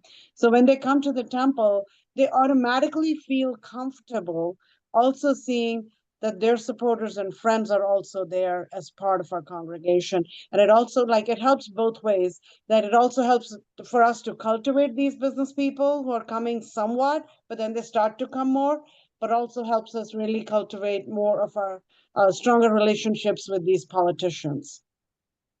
Fantastic. So we are going to take our break now. We're just going to do a 10-minute break because it's a short. We'll just let everyone run, grab water, run to the bathroom, and please return. Keep your screens on, just mute, take your video off. That's the best way. Don't leave. We'll come back. It's now 12, so 12:10 on the dot. We'll start. I'll go through my presentation. We'll still have tons of time for Q&A.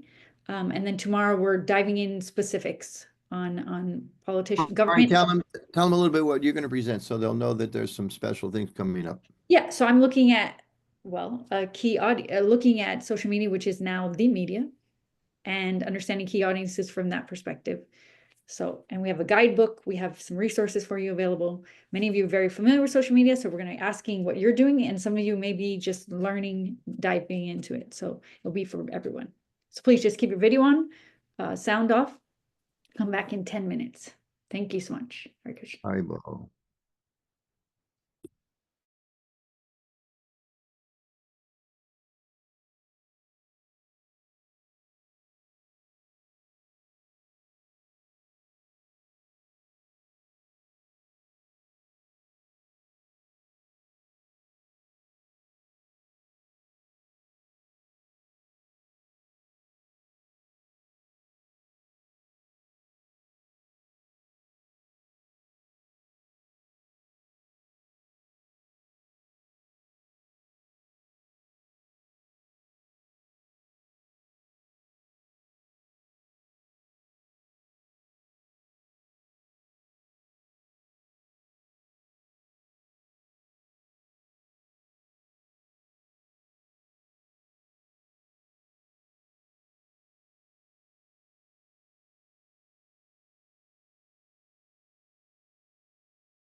Shreya Kairava Chandrika Vitarana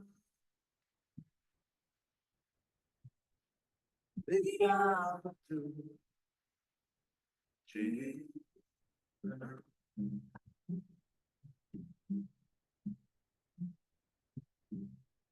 Ananda Viva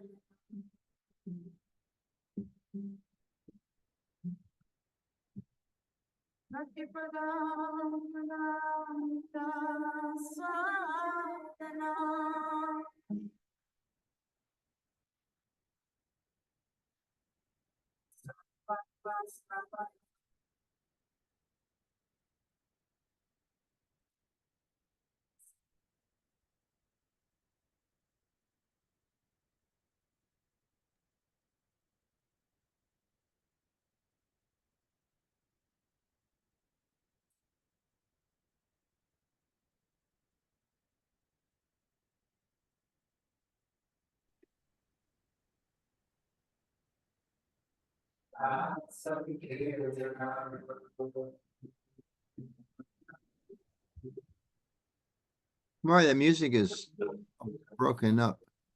Can you hear it?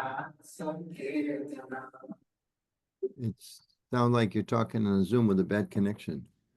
Oh, the music isn't working well. Okay, I tried to set up the audio. It didn't quite connect, I guess. That's fine.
Okay, can everyone see my slide?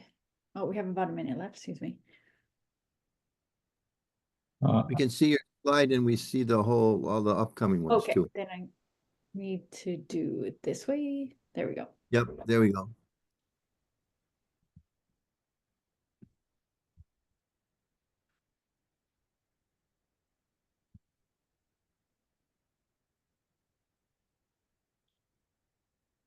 So thank you all for coming back. We have just about 45, 50 minutes left for today, and then we will wrap and we'll come back tomorrow and again, go into detail further. So keep your questions handy. If they don't get answered, write them down. We can make sure they get answered over the course of the 2 days. So what I wanted to speak about, again, I hinted at, is about media. And everyone can understand that media nowadays is social media, as we know. Did anyone attend the North American Leadership Conference about 2 weekends ago? I know Raman Reti was there. Of course, Anutu was there. Oh, I think anyone else present? Raise your hand. Yeah, Thomas, of course. Does anyone remember what S.B. Keshav Swami said? What was his topic about? What was he asking us to do? Go ahead, unmute yourself. You can tell us. What did S.B. Keshav Swami ask us to do? He was talking about social media and the power of social media and what we could do to spread Krishna consciousness online. Correct. What was his like ask? If you put it in one sentence, he said, everyone should become an influencer. Do you remember that? That's what SVK Swami said. And I thought, wow, okay. So SVK Swami is kind of one of our newer traveling sannyasis, also my godbrother, has been building a network. I don't know if you're familiar with his work, building online platform for years. He was one of the proponents helping Jay Shetty and others get to their, I guess, rise in fame, we could say, through principles of Krishna consciousness. Obviously, Jay Shetty's doing many things now. So he, could be called an influencer for many years now, obviously becoming more popular as he travels in our region of the world. So he asked us to all become an influencer. I am not going to ask that, but I think this is definitely going to help you as individuals in your centers. You don't have to be the person doing social media, but if you can understand these concepts for your own, Krishna conscious platforms and to share with your communications teams, I think there's value.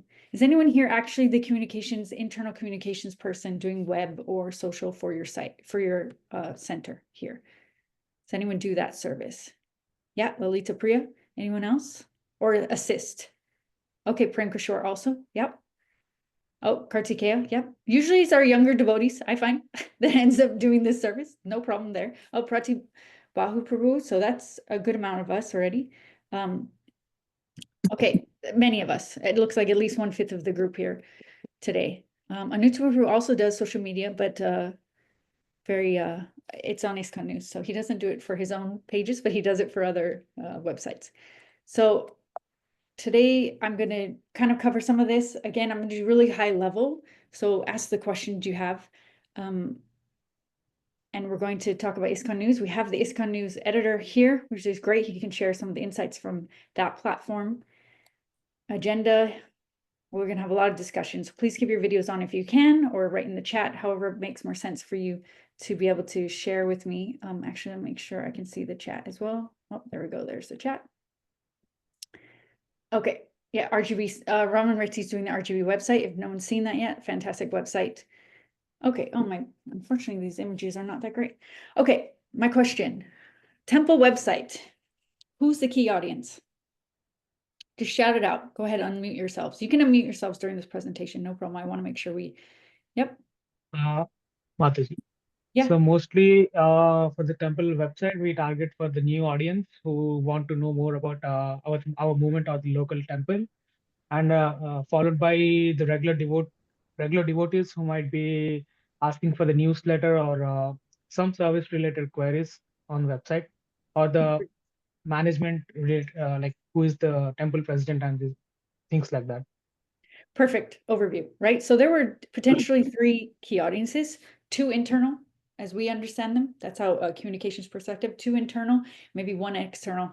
Public, anyone, social media and websites. Number 1, any single person can access. Is that correct? Yes. So that's the difficulty of social media versus some of these other internal, other key audiences. We have to understand it from a general public perspective always. Same for social media. Hint, again, is there any other audience for social media that we might be targeting? Go ahead. Sonia, did you want to say something about that? Oh, like with social media?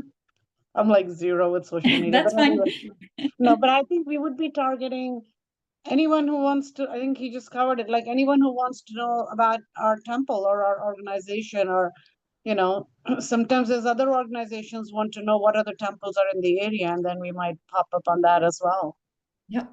So there's a variety of reasons someone may come to your website, and a variety of reasons someone will come to your social media. They may be different reasons, different audiences. Specifically for a social media audience, additionally, it may be a demographic consideration. A lot of people now of different, younger different demographics, places. India's basically all social media now because everyone's just using the phone. If your demographic are people only on their phone, they're generally going to be finding things on social media versus websites, but also phones versus computer laptops, right? Your website and your social media pages, should they be accessible for a phone? 100%. Yes. Otherwise, you're losing your audience. So these are obvious things, again, but it's looking at it through a key audience, understanding what their needs, interests, concerns are. That's what the communications perspective offers.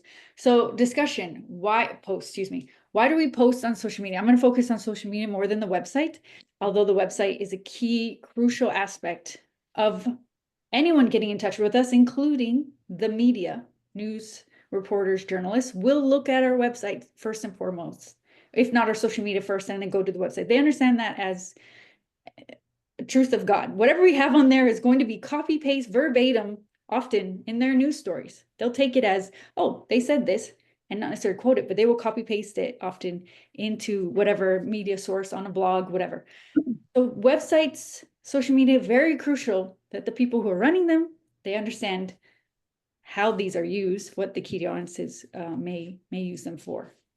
Okay, so why post on social media as an ISKCON temple? What are some wins? What are some awareness marketing? What are other reasons we would spend the time, waste the time, maybe? No. Why would we spend time posting? Yeah, Kartikeya. The main reason is, Mataji, like it is the new trend, we can say. In previous times, we remember we used to have TVs and newspapers for the advertisements. But right now, the youth, especially the youth, is completely on the cell phone or the social media platforms like Instagram and whatnot. We just have many platforms. So it's a good way to do our preaching online, I would say. Exactly. So preaching, that's our need, interest, concern. Absolutely. Preaching online through social media. But for needs, interest, concerns, for other audiences, what are we offering them via social media? Right? What are our key audiences and what are we offering? Some of those might be for the Hindu groups, daily darshan. Everyone loves daily darshan in that key audience, for example. I know Chowpatty temple, or excuse me, Mumbai temple, became one of the largest social media platforms for years, just under, I think it was Vin Diesel, like number 3. I don't know if you're all familiar, some years ago now, this is old news, but some years ago, from their daily darshans, because they were consistent, gorgeous darshans, of course, there in Mumbai. Now Chowpatty, what is the other? Juhu temple, excuse me. Daily darshans. Sorry? Does someone want to add to that? And they were, I think, number 3 or top 5 social media after major celebrities for a few years or for a good amount of time. So that's a key audience, maybe potentially for your center. You have to understand who are your audiences for your demographic of your city, your place, right? Okay. Anyone else? Sorry, I want your input, not as much mine. Go ahead. Events, special events, the festivals, Rath Yatra, Festival of Colors. So information. Information, a source of information, a place to get what's going on in the temple. Anyone else before I go to the next slide? Also, we would like to let the world know who we are as a community, right? Or instead of being in like, okay, there are some Hare Krishna, we don't know how they are and what they do in the temple. It's like fantastic, right? So that gives some a positive outlook for our community, and eventually that helps us to create some more favorable environment, right? So and also open up. So creating an identity.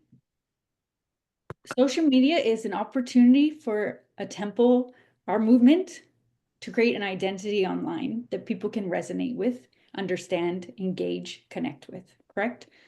It's an identity. I mean, some people have social media identities which are nothing like their life. We don't want that, but we want to make sure we're putting our best foot forward, understanding our key audiences, and curating in essence an identity. So I have my next slide. It's right. gonna Kumar, there's a couple chats. Ashish said awareness and marketing. Jashit said engage, and then Ashish came again and said sharing experiences, building connections. Perfect. Correct. And as I'm listing here some of the, why post on social media, I have to move my thing 1 second. Oh, excuse me. So some of the reasons are listed. Oh, did it disappear on you? Sorry, my HDMI cord moved. No, we can see it. We can see it. 70% of people online.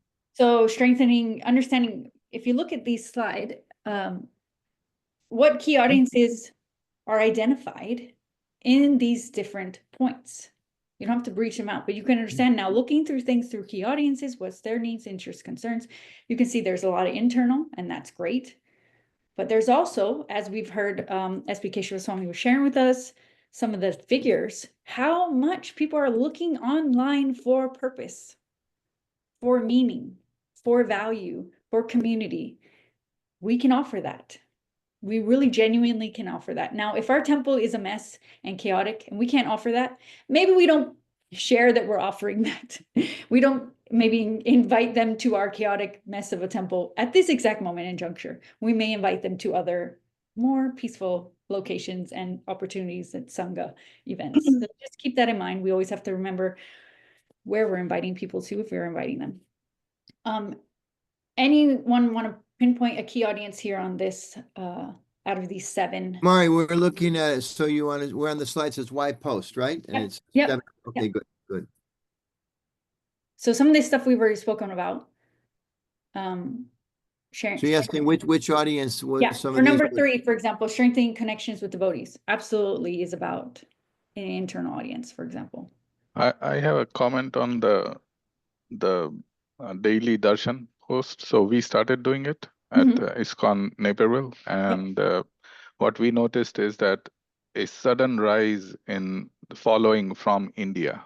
Yeah, from India. We wanted to connect with our local community. That's our purpose, our needs, interest. But people just for the sentimental or other purpose from India, it suddenly like grew. So then we stopped because our interest is local community. Sure. And that's maybe a choice of decision of your leadership team. However, just so I can give some context, for example, Jay Shetty started with his India was following him for these exact same reasons. I don't remember if he's a friend of mine, so I can share this. He started posting inspirational quotes on social media. I don't know if you followed him back in the day when he did that. Very, very generic posts that have got him a little bit in trouble as of late. His absolute audience was Indian audience. However, look at him today. I mean, if you follow him at all, he has a huge successful podcast. He's interviewing the celebrities of the day and asking them important questions, in that context of purpose and value to life and things like that. So there's any following is not necessarily a bad following. ISKCON News, Thomas, why don't you share with us what are our demographics for ISKCON News? Yeah, we reach a lot of parts of the country, but we have a significant, obviously, Indian following, right? But our top countries are, we've got North America and Canada and the UK and South Africa. But yeah, we have a huge chunk of followers that are coming from Bangladesh, India also. Yeah. So we don't turn away followers is a personal social media sutra, I guess.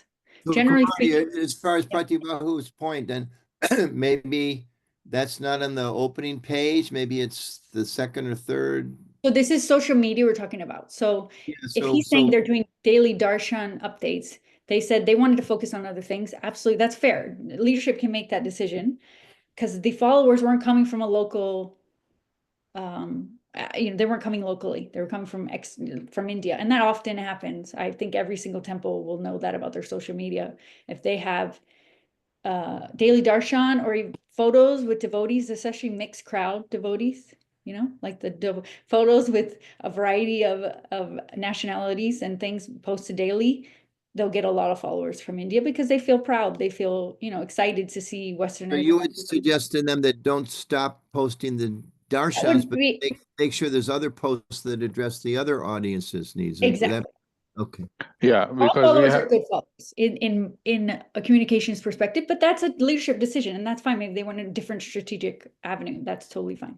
You wanted to share further? Go ahead. Yeah, because we have had some like Westerners come and they say that okay, everything looked Indian, so I was like very hesitant to come.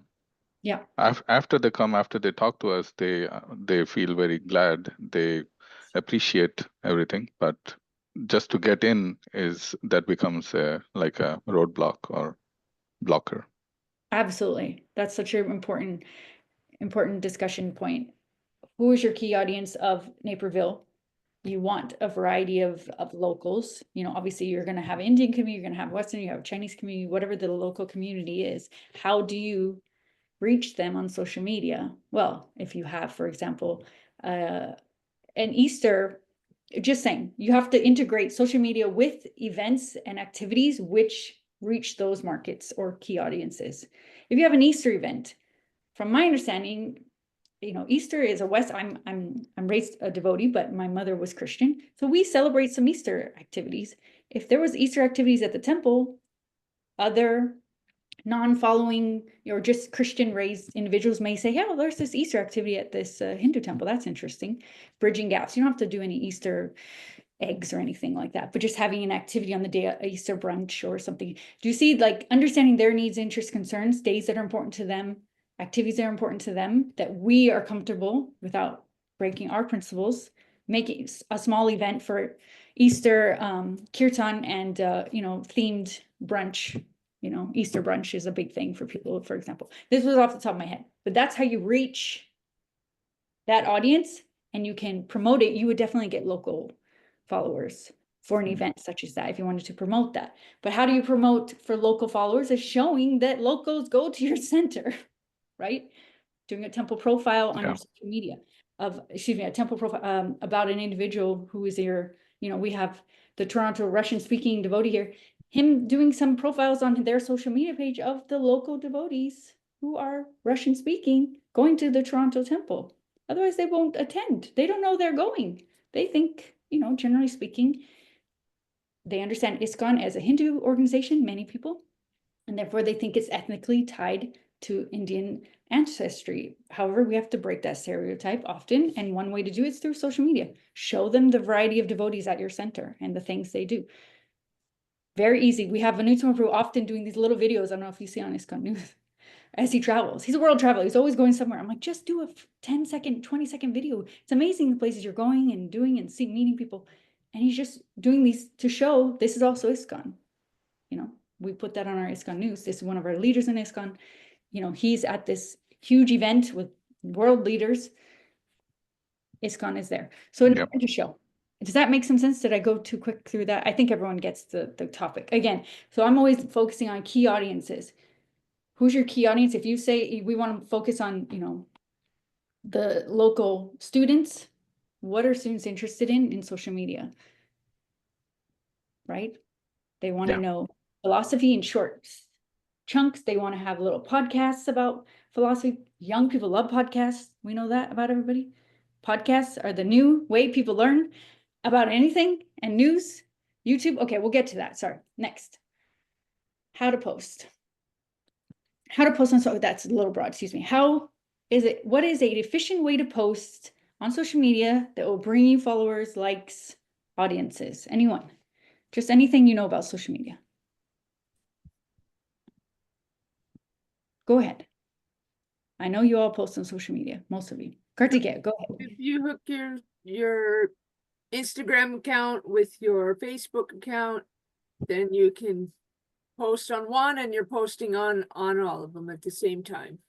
Perfect. That's a great way to easily make things efficient. Yeah. Regularly and authentic as possible. Great advice. Kartikeya, you had something? Oh, you're muted or the sound happened or is dropped. Sorry, we'll come back to you. Dharma Prabhu, did you have something to add? No. No. Okay, Thomas, go ahead. Sorry, see your hand up.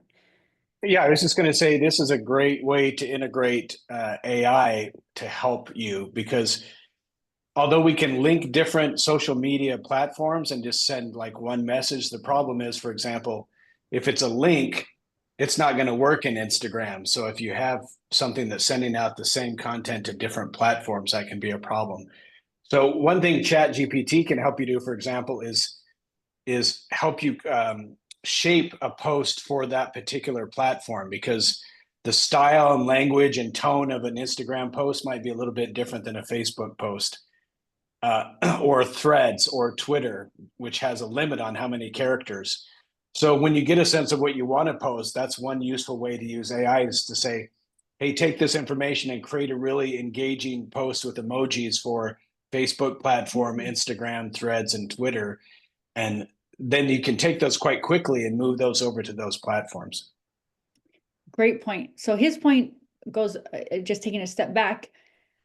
So all content can be used on multiple platforms in different ways. First and foremost, if you're doing anything on social media, start with one piece of content. For example, an event invitation. You know, I love stories. So a story about, you know, someone attending the temple, a devotee at the temple, something to that effect. I'll get there. Stories sell. People want to hear stories. People want to understand about people. One piece of content can be used on all the platforms in different ways, and it looks like different content. A video of a kirtan program, all of these things. Yeah, keep in mind, news is blocked in Facebook in Canada, for example, at this time and juncture. Let's see how that moves forward. So think content, think multiple platforms. Be efficient. You want to post once a week, one piece of content, multiple platforms. You know, it's very much about being strategic with your time and efficient. And again, we'll get there. Understanding a little bit about what the platforms offer, but that's a quick read to understand. Yeah, Twitter needs 150 words. You know, we know a little bit about that, those in the social media realm. And if they don't, somebody knows. It's the world that the young people live in. They know all things about social media. So if you don't know, you could always just ask a young person to help you with it. Okay, so I'm gonna give a little bit of know your audience, post consistently, as you mentioned, creating engaging, Ashish says, create engaging, relevant content that builds community and promotes ISKCON mission. Correct. Engage with your audience, respond to comments, ask questions, create polls. Again, be efficient. You don't have to do that every single day, but it's something you check in on, and they're asking questions, answer the questions. Very easy way to build engagement. I don't know if you see this now. I'm on social a lot. The new thing on Instagram is if you want the recipe for this, you know, vegan cake, or you want the podcast, you have to write in the comment section to get it. Do you see that all, how that's changed? That's for their engagement, to get their boost, to keep their Instagram, you know, it's all these algorithms. And we don't have to enter into every single aspect of social media to be successful. We need to make sure, as an ISKCON temple, we need to have social presence. That's the bottom line. And it needs to be as efficient as possible. If you have an expert, as we'll get to in a team, great. Let's use all the different algorithms and understand what we're doing.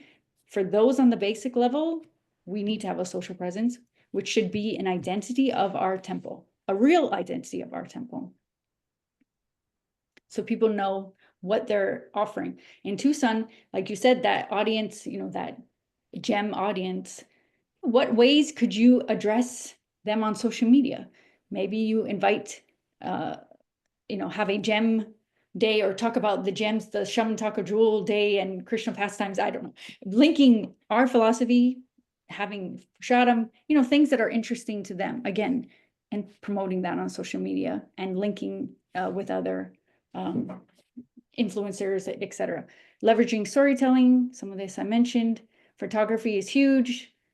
I'm sharing this because Kishore Swami shared, there's a School of Bhakti content, which has its resources at wisdom.breeze.com. I'll share this, where you can pull any kind of resources you want that are social media friendly. So he's already done the work of, you know, digging down and making it, simplifying some of our philosophy for social media sites. He's already done that work. If you feel, oh, I don't feel confident, or I don't have a team, there's a plethora of information and resources available to say, okay, well, we want to share about Bhagavad Gita. What should we share about Bhagavad Gita? What's interesting for people to know about Bhagavad Gita?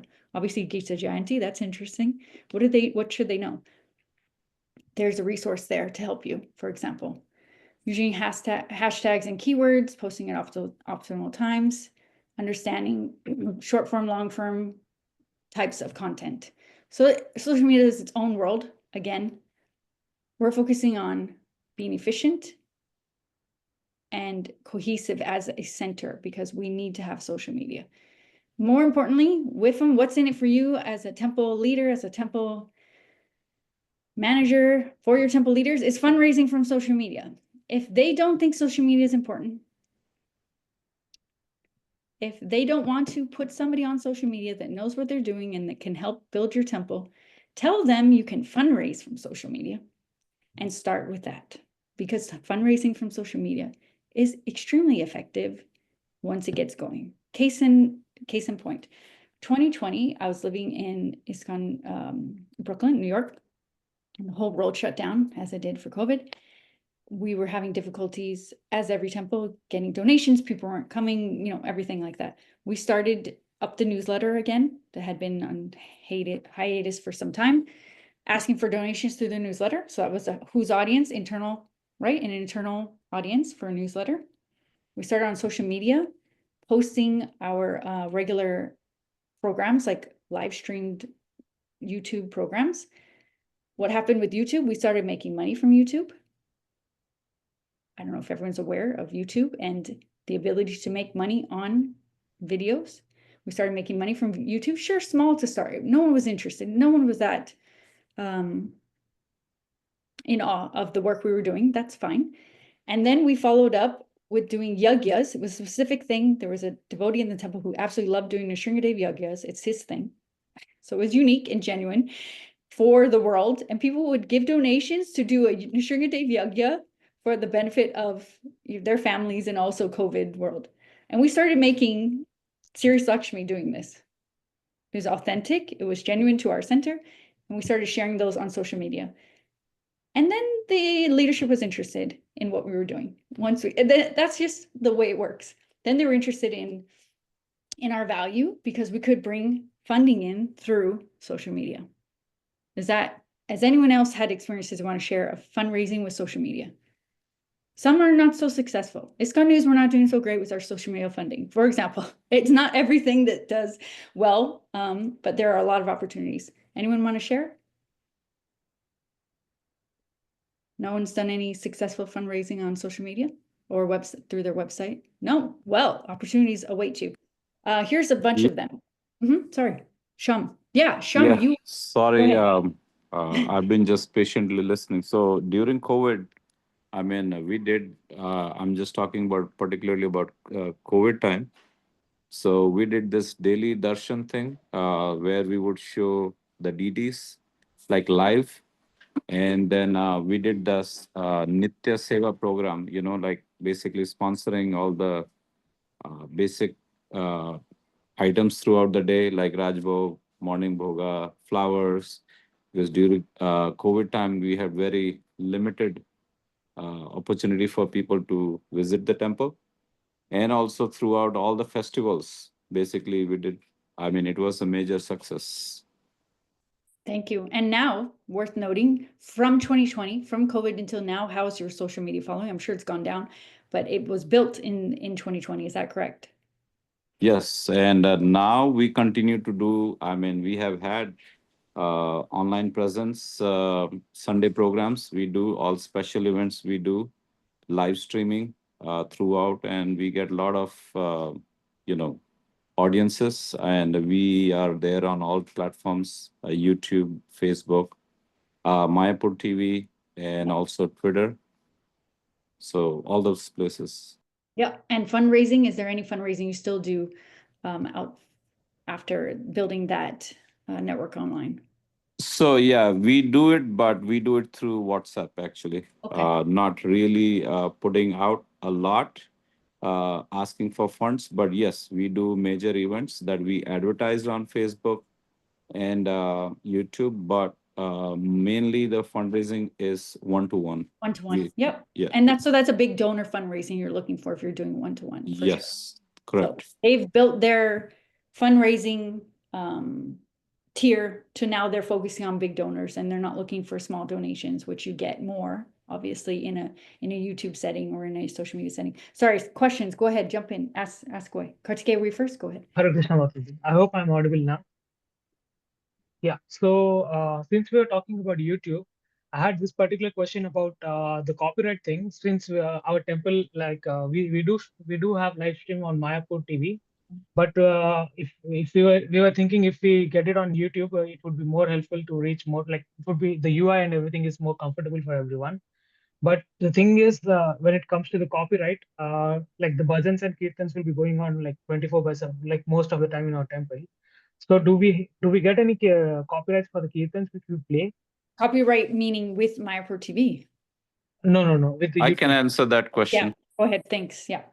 Sham. So we have had experience that YouTube and Facebook also, they are putting a strike saying that this particular tune or this music or this whatever XYZ, they sent you an email. I keep getting them on almost like daily basis after a few weeks.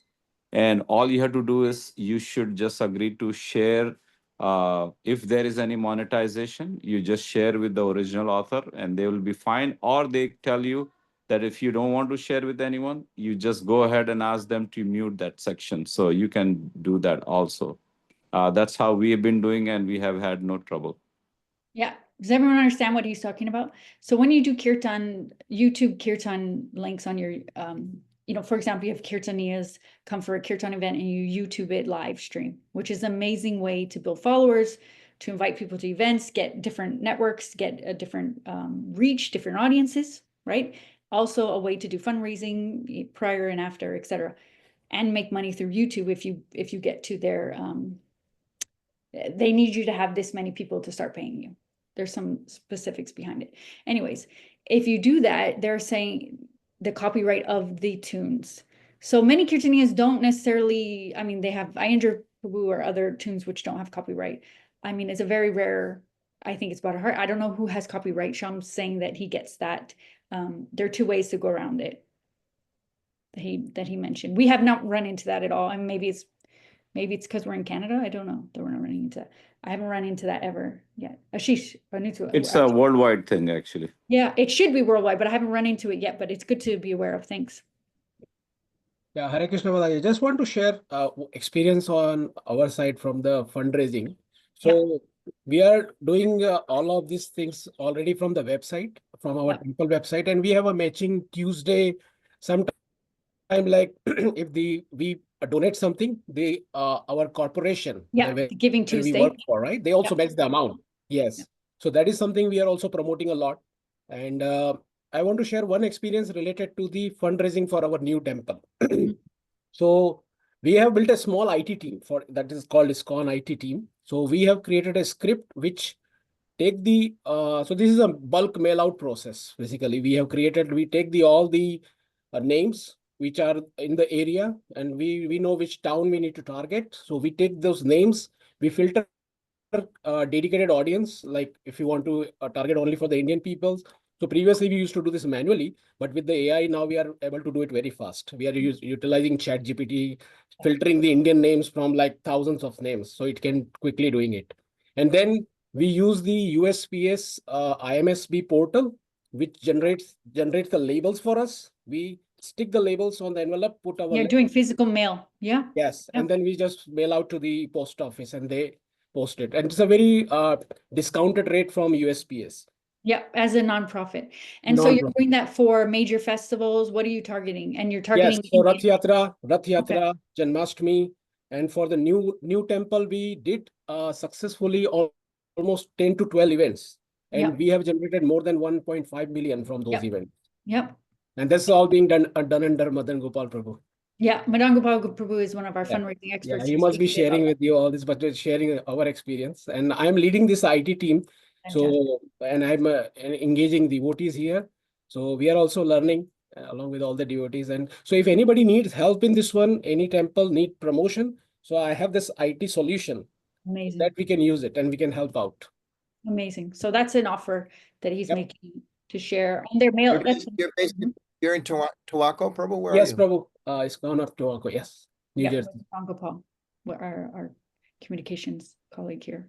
Fantastic. So they're saying they're using AI and using it to build fundraising mail marketing, like physical mail, which is, lost. It's not used often anymore. So it's an opportunity. People don't get mail as much, and a way for them to connect with people.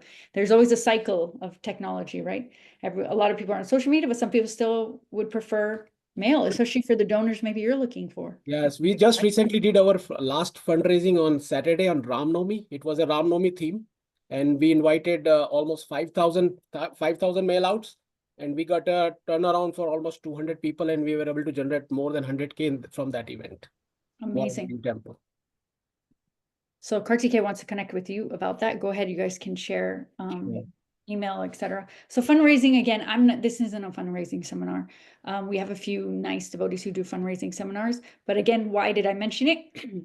Because it may be needs, interest, concern of your temple leadership that may be able to buy in for them, you doing social media and making sure social media is done from a communications key audience perspective. Does that make sense to everybody? Why I'm bringing that in? You want to make sure if you have people doing your communication, internal communications newsletter, the website, the social media, that they understand it's not just for devotees. And even if it is just for devotees, ways that we communicate online are seen by everyone. And it needs to be coming from that perspective. So we're going to do a little, I think Madana-gopāla goes into some do's and don'ts on that front as well. I have a few as well. Sorry, Gadai, Gauranga, go ahead. Did you want to ask the question or? Yes, yeah, these are all definitely very nice points, Mataji, and very nice discussion. So regarding this posting, right? Posting of the results, and you given the previous slide from the School of Bhakti, we can take some of the references. One of the challenges that I see in order to promote our local temple activities, we would like to create some shorts, like YouTube shorts or Reels, some yep. reels or something like that.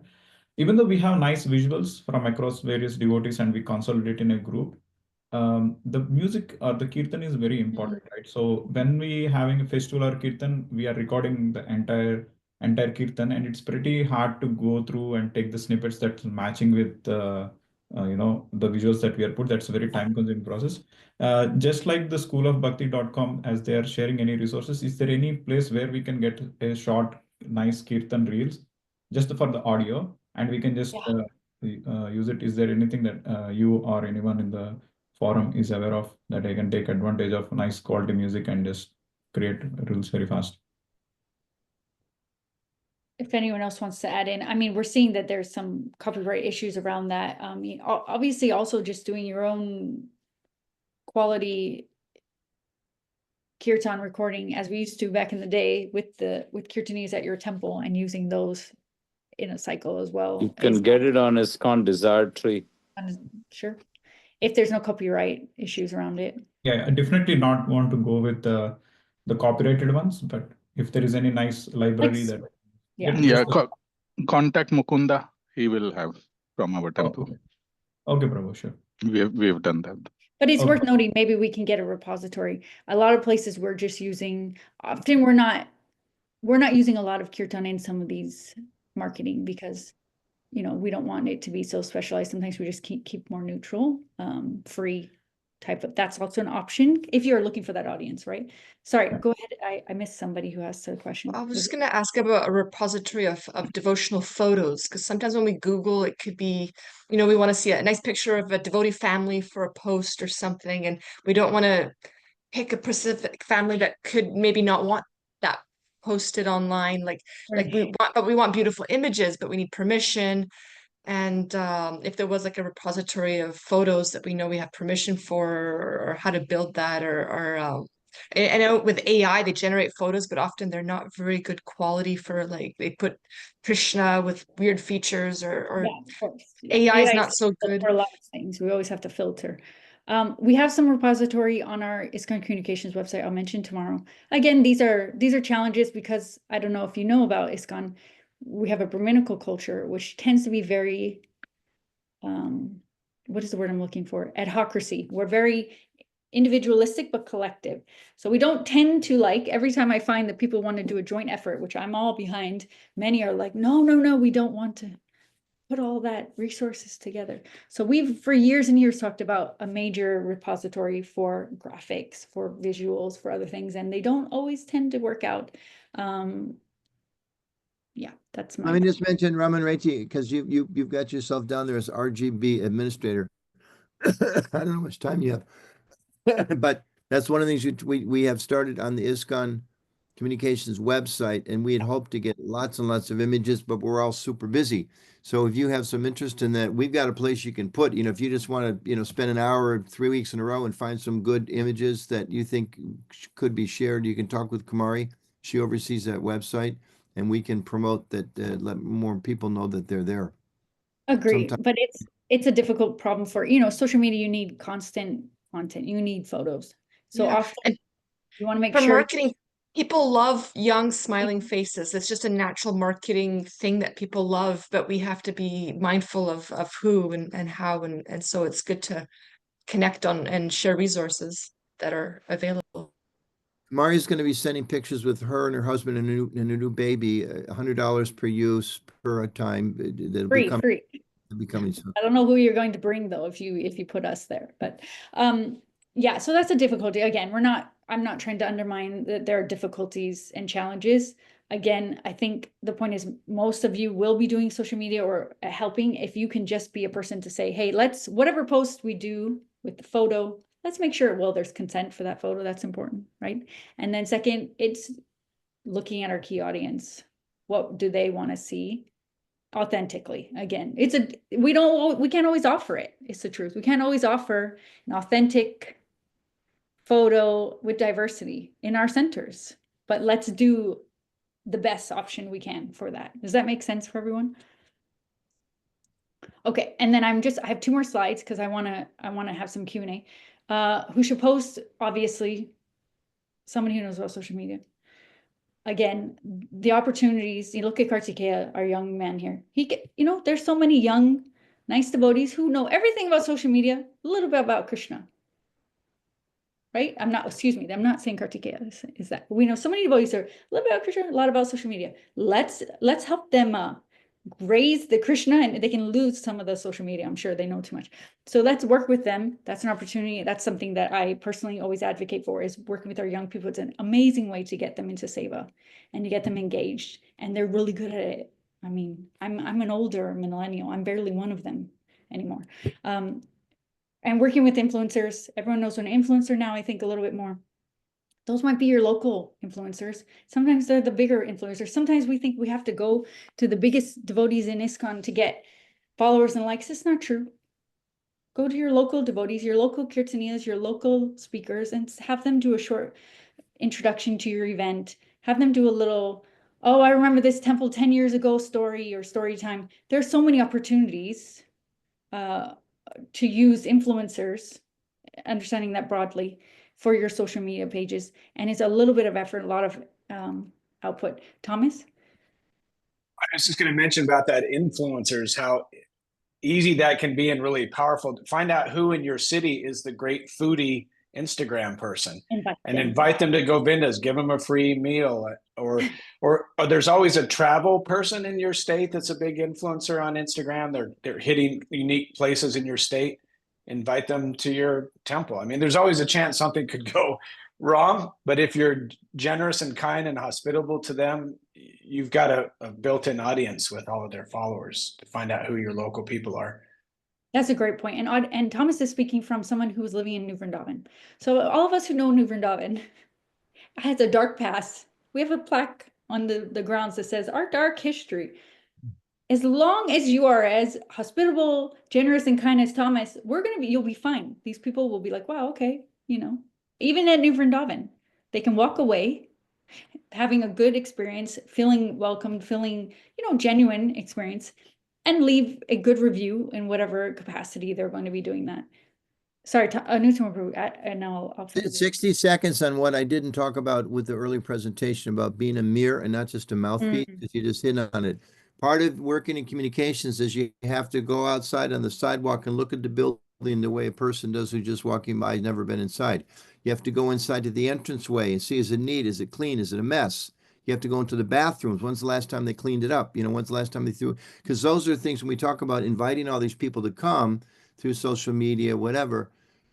Once they come, they're going to have the real experience. So our job as trying to get the positive information out there is not to promote falsity, integrity, and character we talked about, but you have to kind of be a mirror to the organization. You've got to go to your temple authorities and say, look, I can, send out posts to 10,000 people next week or whatever, 100 people, but what am I going to post? Do you want me to, here's the picture I took of the bathroom yesterday. You want me to post this? I mean, forgive me for me, we have to help as communicators, part of it is to get the message across. What are people going to see if they come? You know, we put up messages. We can get so many people on social media. What do they see in our social media presence? What do they see in their physical presence? So be thinking in terms of that too. Take off your hat as a whatever, a 70-year-old white guy or a young Indian American woman or a person born in India who works for IT. No, put yourself in the eyes of a new person, whoever they may be. What do they experience? What do they see? What do they taste?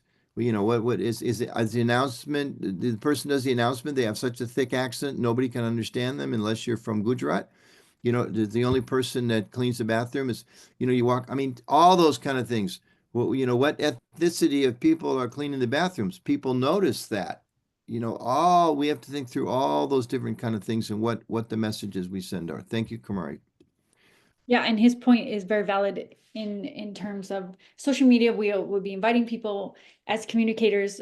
How can we serve? Sometimes it might be to say, we don't invite people, like I mentioned, to the center temple first. We might invite them to smaller yoga studios and other venues and opportunities. That's one thing we did a lot of when I lived in the UK in London in Bhaktivedanta Manor. For the Janmashtami, we have a VIP tent. They do not experience Janmashtami like everyone else. Have anyone been to Janmashtami in the Manor?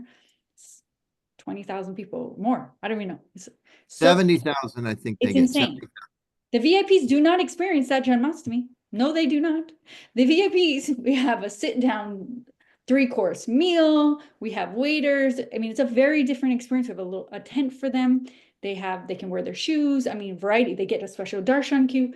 I mean, not to say that they're more important, but many of these people we've been cultivating for years, politicians, you know, high-level academics, et cetera, we say, we know the experience, and therefore we have to curate it a bit for them. And that was communications running that on behalf of the temple, because we understood how important it was for that event, for example. So just to say, sometimes you have to stop and rework the situation. You want to invite people, you may have to do a curated event for them, you know, talk to your temple leadership and say, this is important because of these reasons, and then help, and then we can help you run it. We can, you know, we're here to help you if that's something you want to do. Thomas, did you want to add something else? Sorry. Oh, this is more of a general thing I should have just mentioned earlier, but the importance of when you do post on social media to engage with the comments as much as possible, because that radically shifts. I've noticed that, especially with Facebook, the algorithm, even if it's just liking people's comments, they see that. And you can always encourage your congregation too, to not only follow you on those social media posts, but regularly engage and share, because the more people that share those posts that you're putting up, that also captures the attention of the algorithm, and they're going to start putting you in front of friends of your people who've liked you on Facebook. So make sure that you've got someone that's kind of monitoring what you are posting and interacting with people that like your post or comment on your post. Yeah. So it's a lot of work, social media. We're not trying to pretend it's not, but unfortunately, all the things we've listed are not impossible to attain, and they are such an opportunity. It's absolutely an opportunity. So we need them. Even if it's work, you need it. That's not a discussion point. You need social media. If you don't have it, I mean, you're just a small group here today. We'll have future of these seminars with other leaders, and I will say the same thing. You need social media. It's not about if, it's about how. And here's some tips, and we're happy to be, you know, a resource for you if that's the case. This is just case studies of some great sites. If you want to go to, if you're at the newer end, some great places to look and how they engage multiple key audiences, thinking about key audiences, right? And they have great text. You may want to even copy paste some of their text and rework for your own websites. Again, what you write, the media journalists can use your website to cite you. They can. So make sure it's well written in English, but also no jargon, you know, Karmis, Maya, etc., etc. Leveraging ISKCON News is the last slide, and then I have some do's and don'ts because of time. Oh, it's 1 o'clock. So leveraging ISKCON News, I'll finish with this, and we can see if there's any more discussion. ISKCON News has a ton of content. If you ask anybody who does social media on the web daily, they're going to ask you, what's their number one challenge? Content. Content is your challenge. You want fresh content, current content, ISKCON News has content. You can share ISKCON News. One thing you need to do for social media is make sure you have regular content. ISKCON News has content. Share it. Use it. Use it in your newsletter. Use it in your social pages. Use it on your website. You can RSS feed us.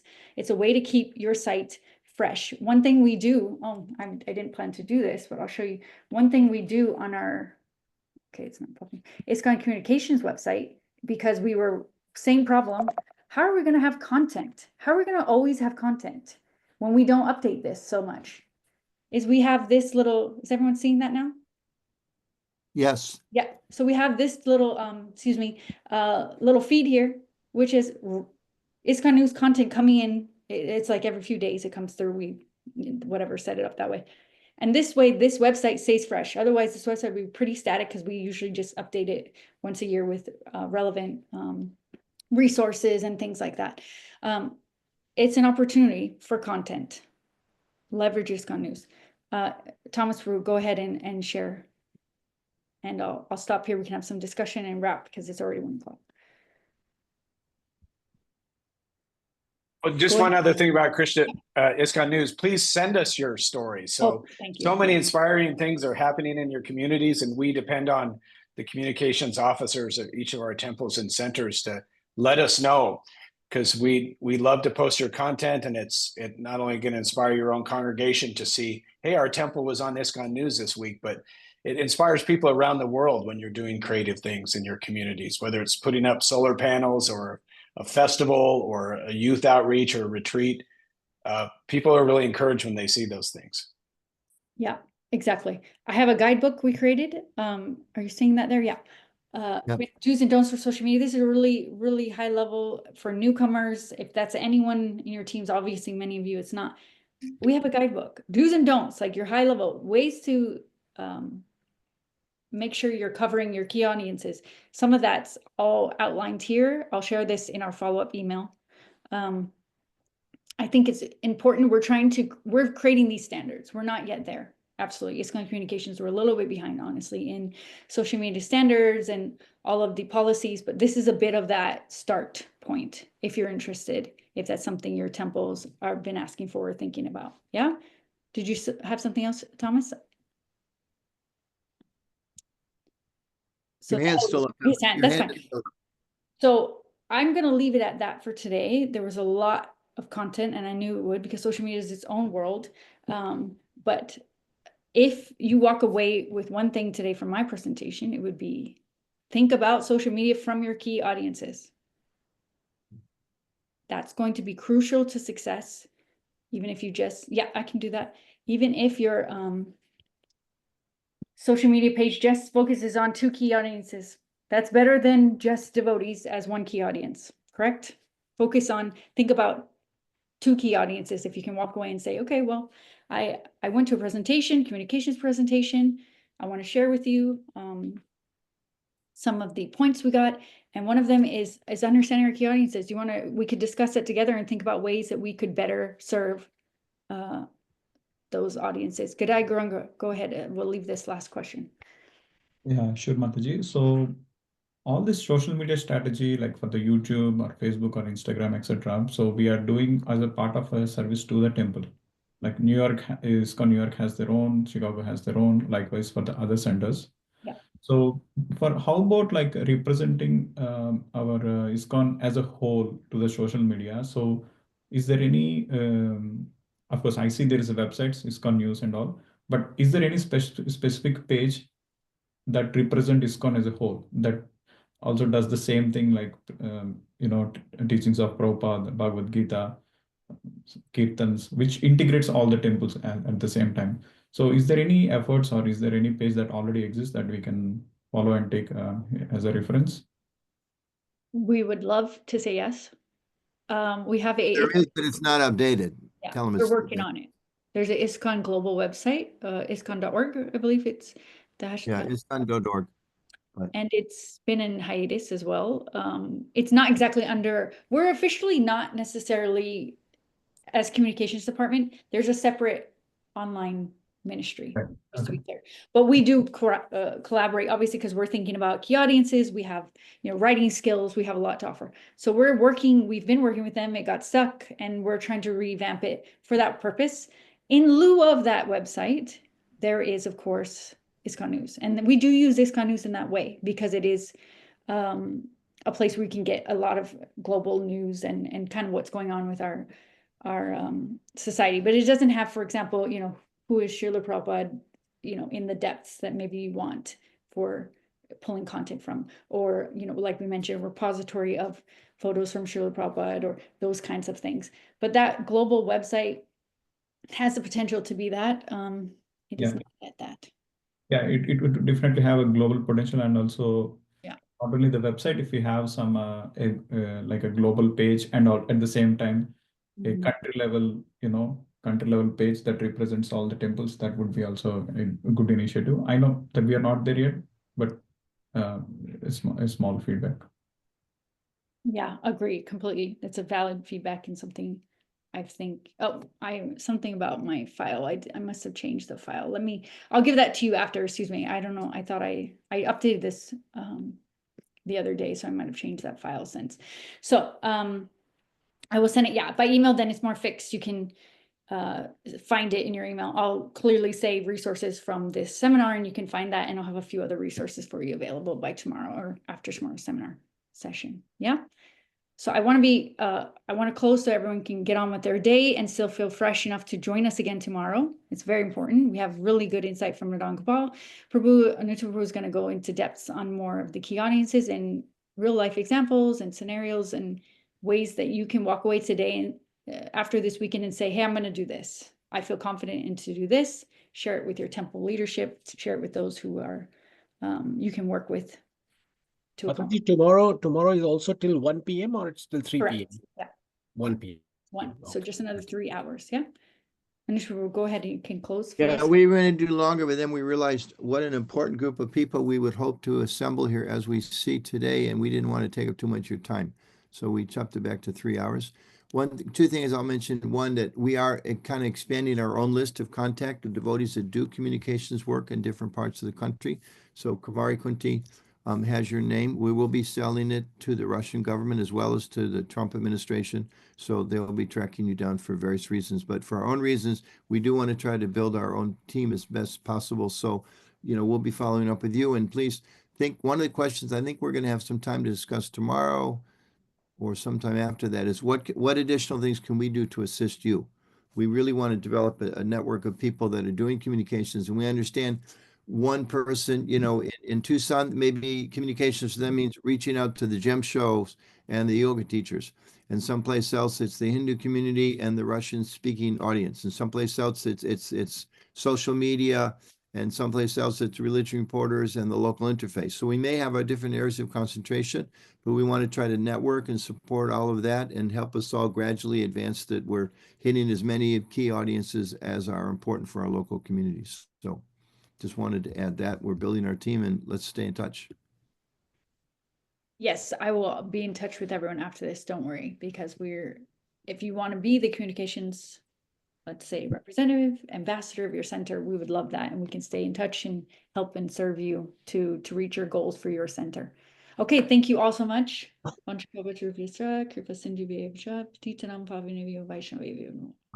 you. Hare Krishna. To see you all Hare tomorrow. Krishna. Thank you. Same link, yeah?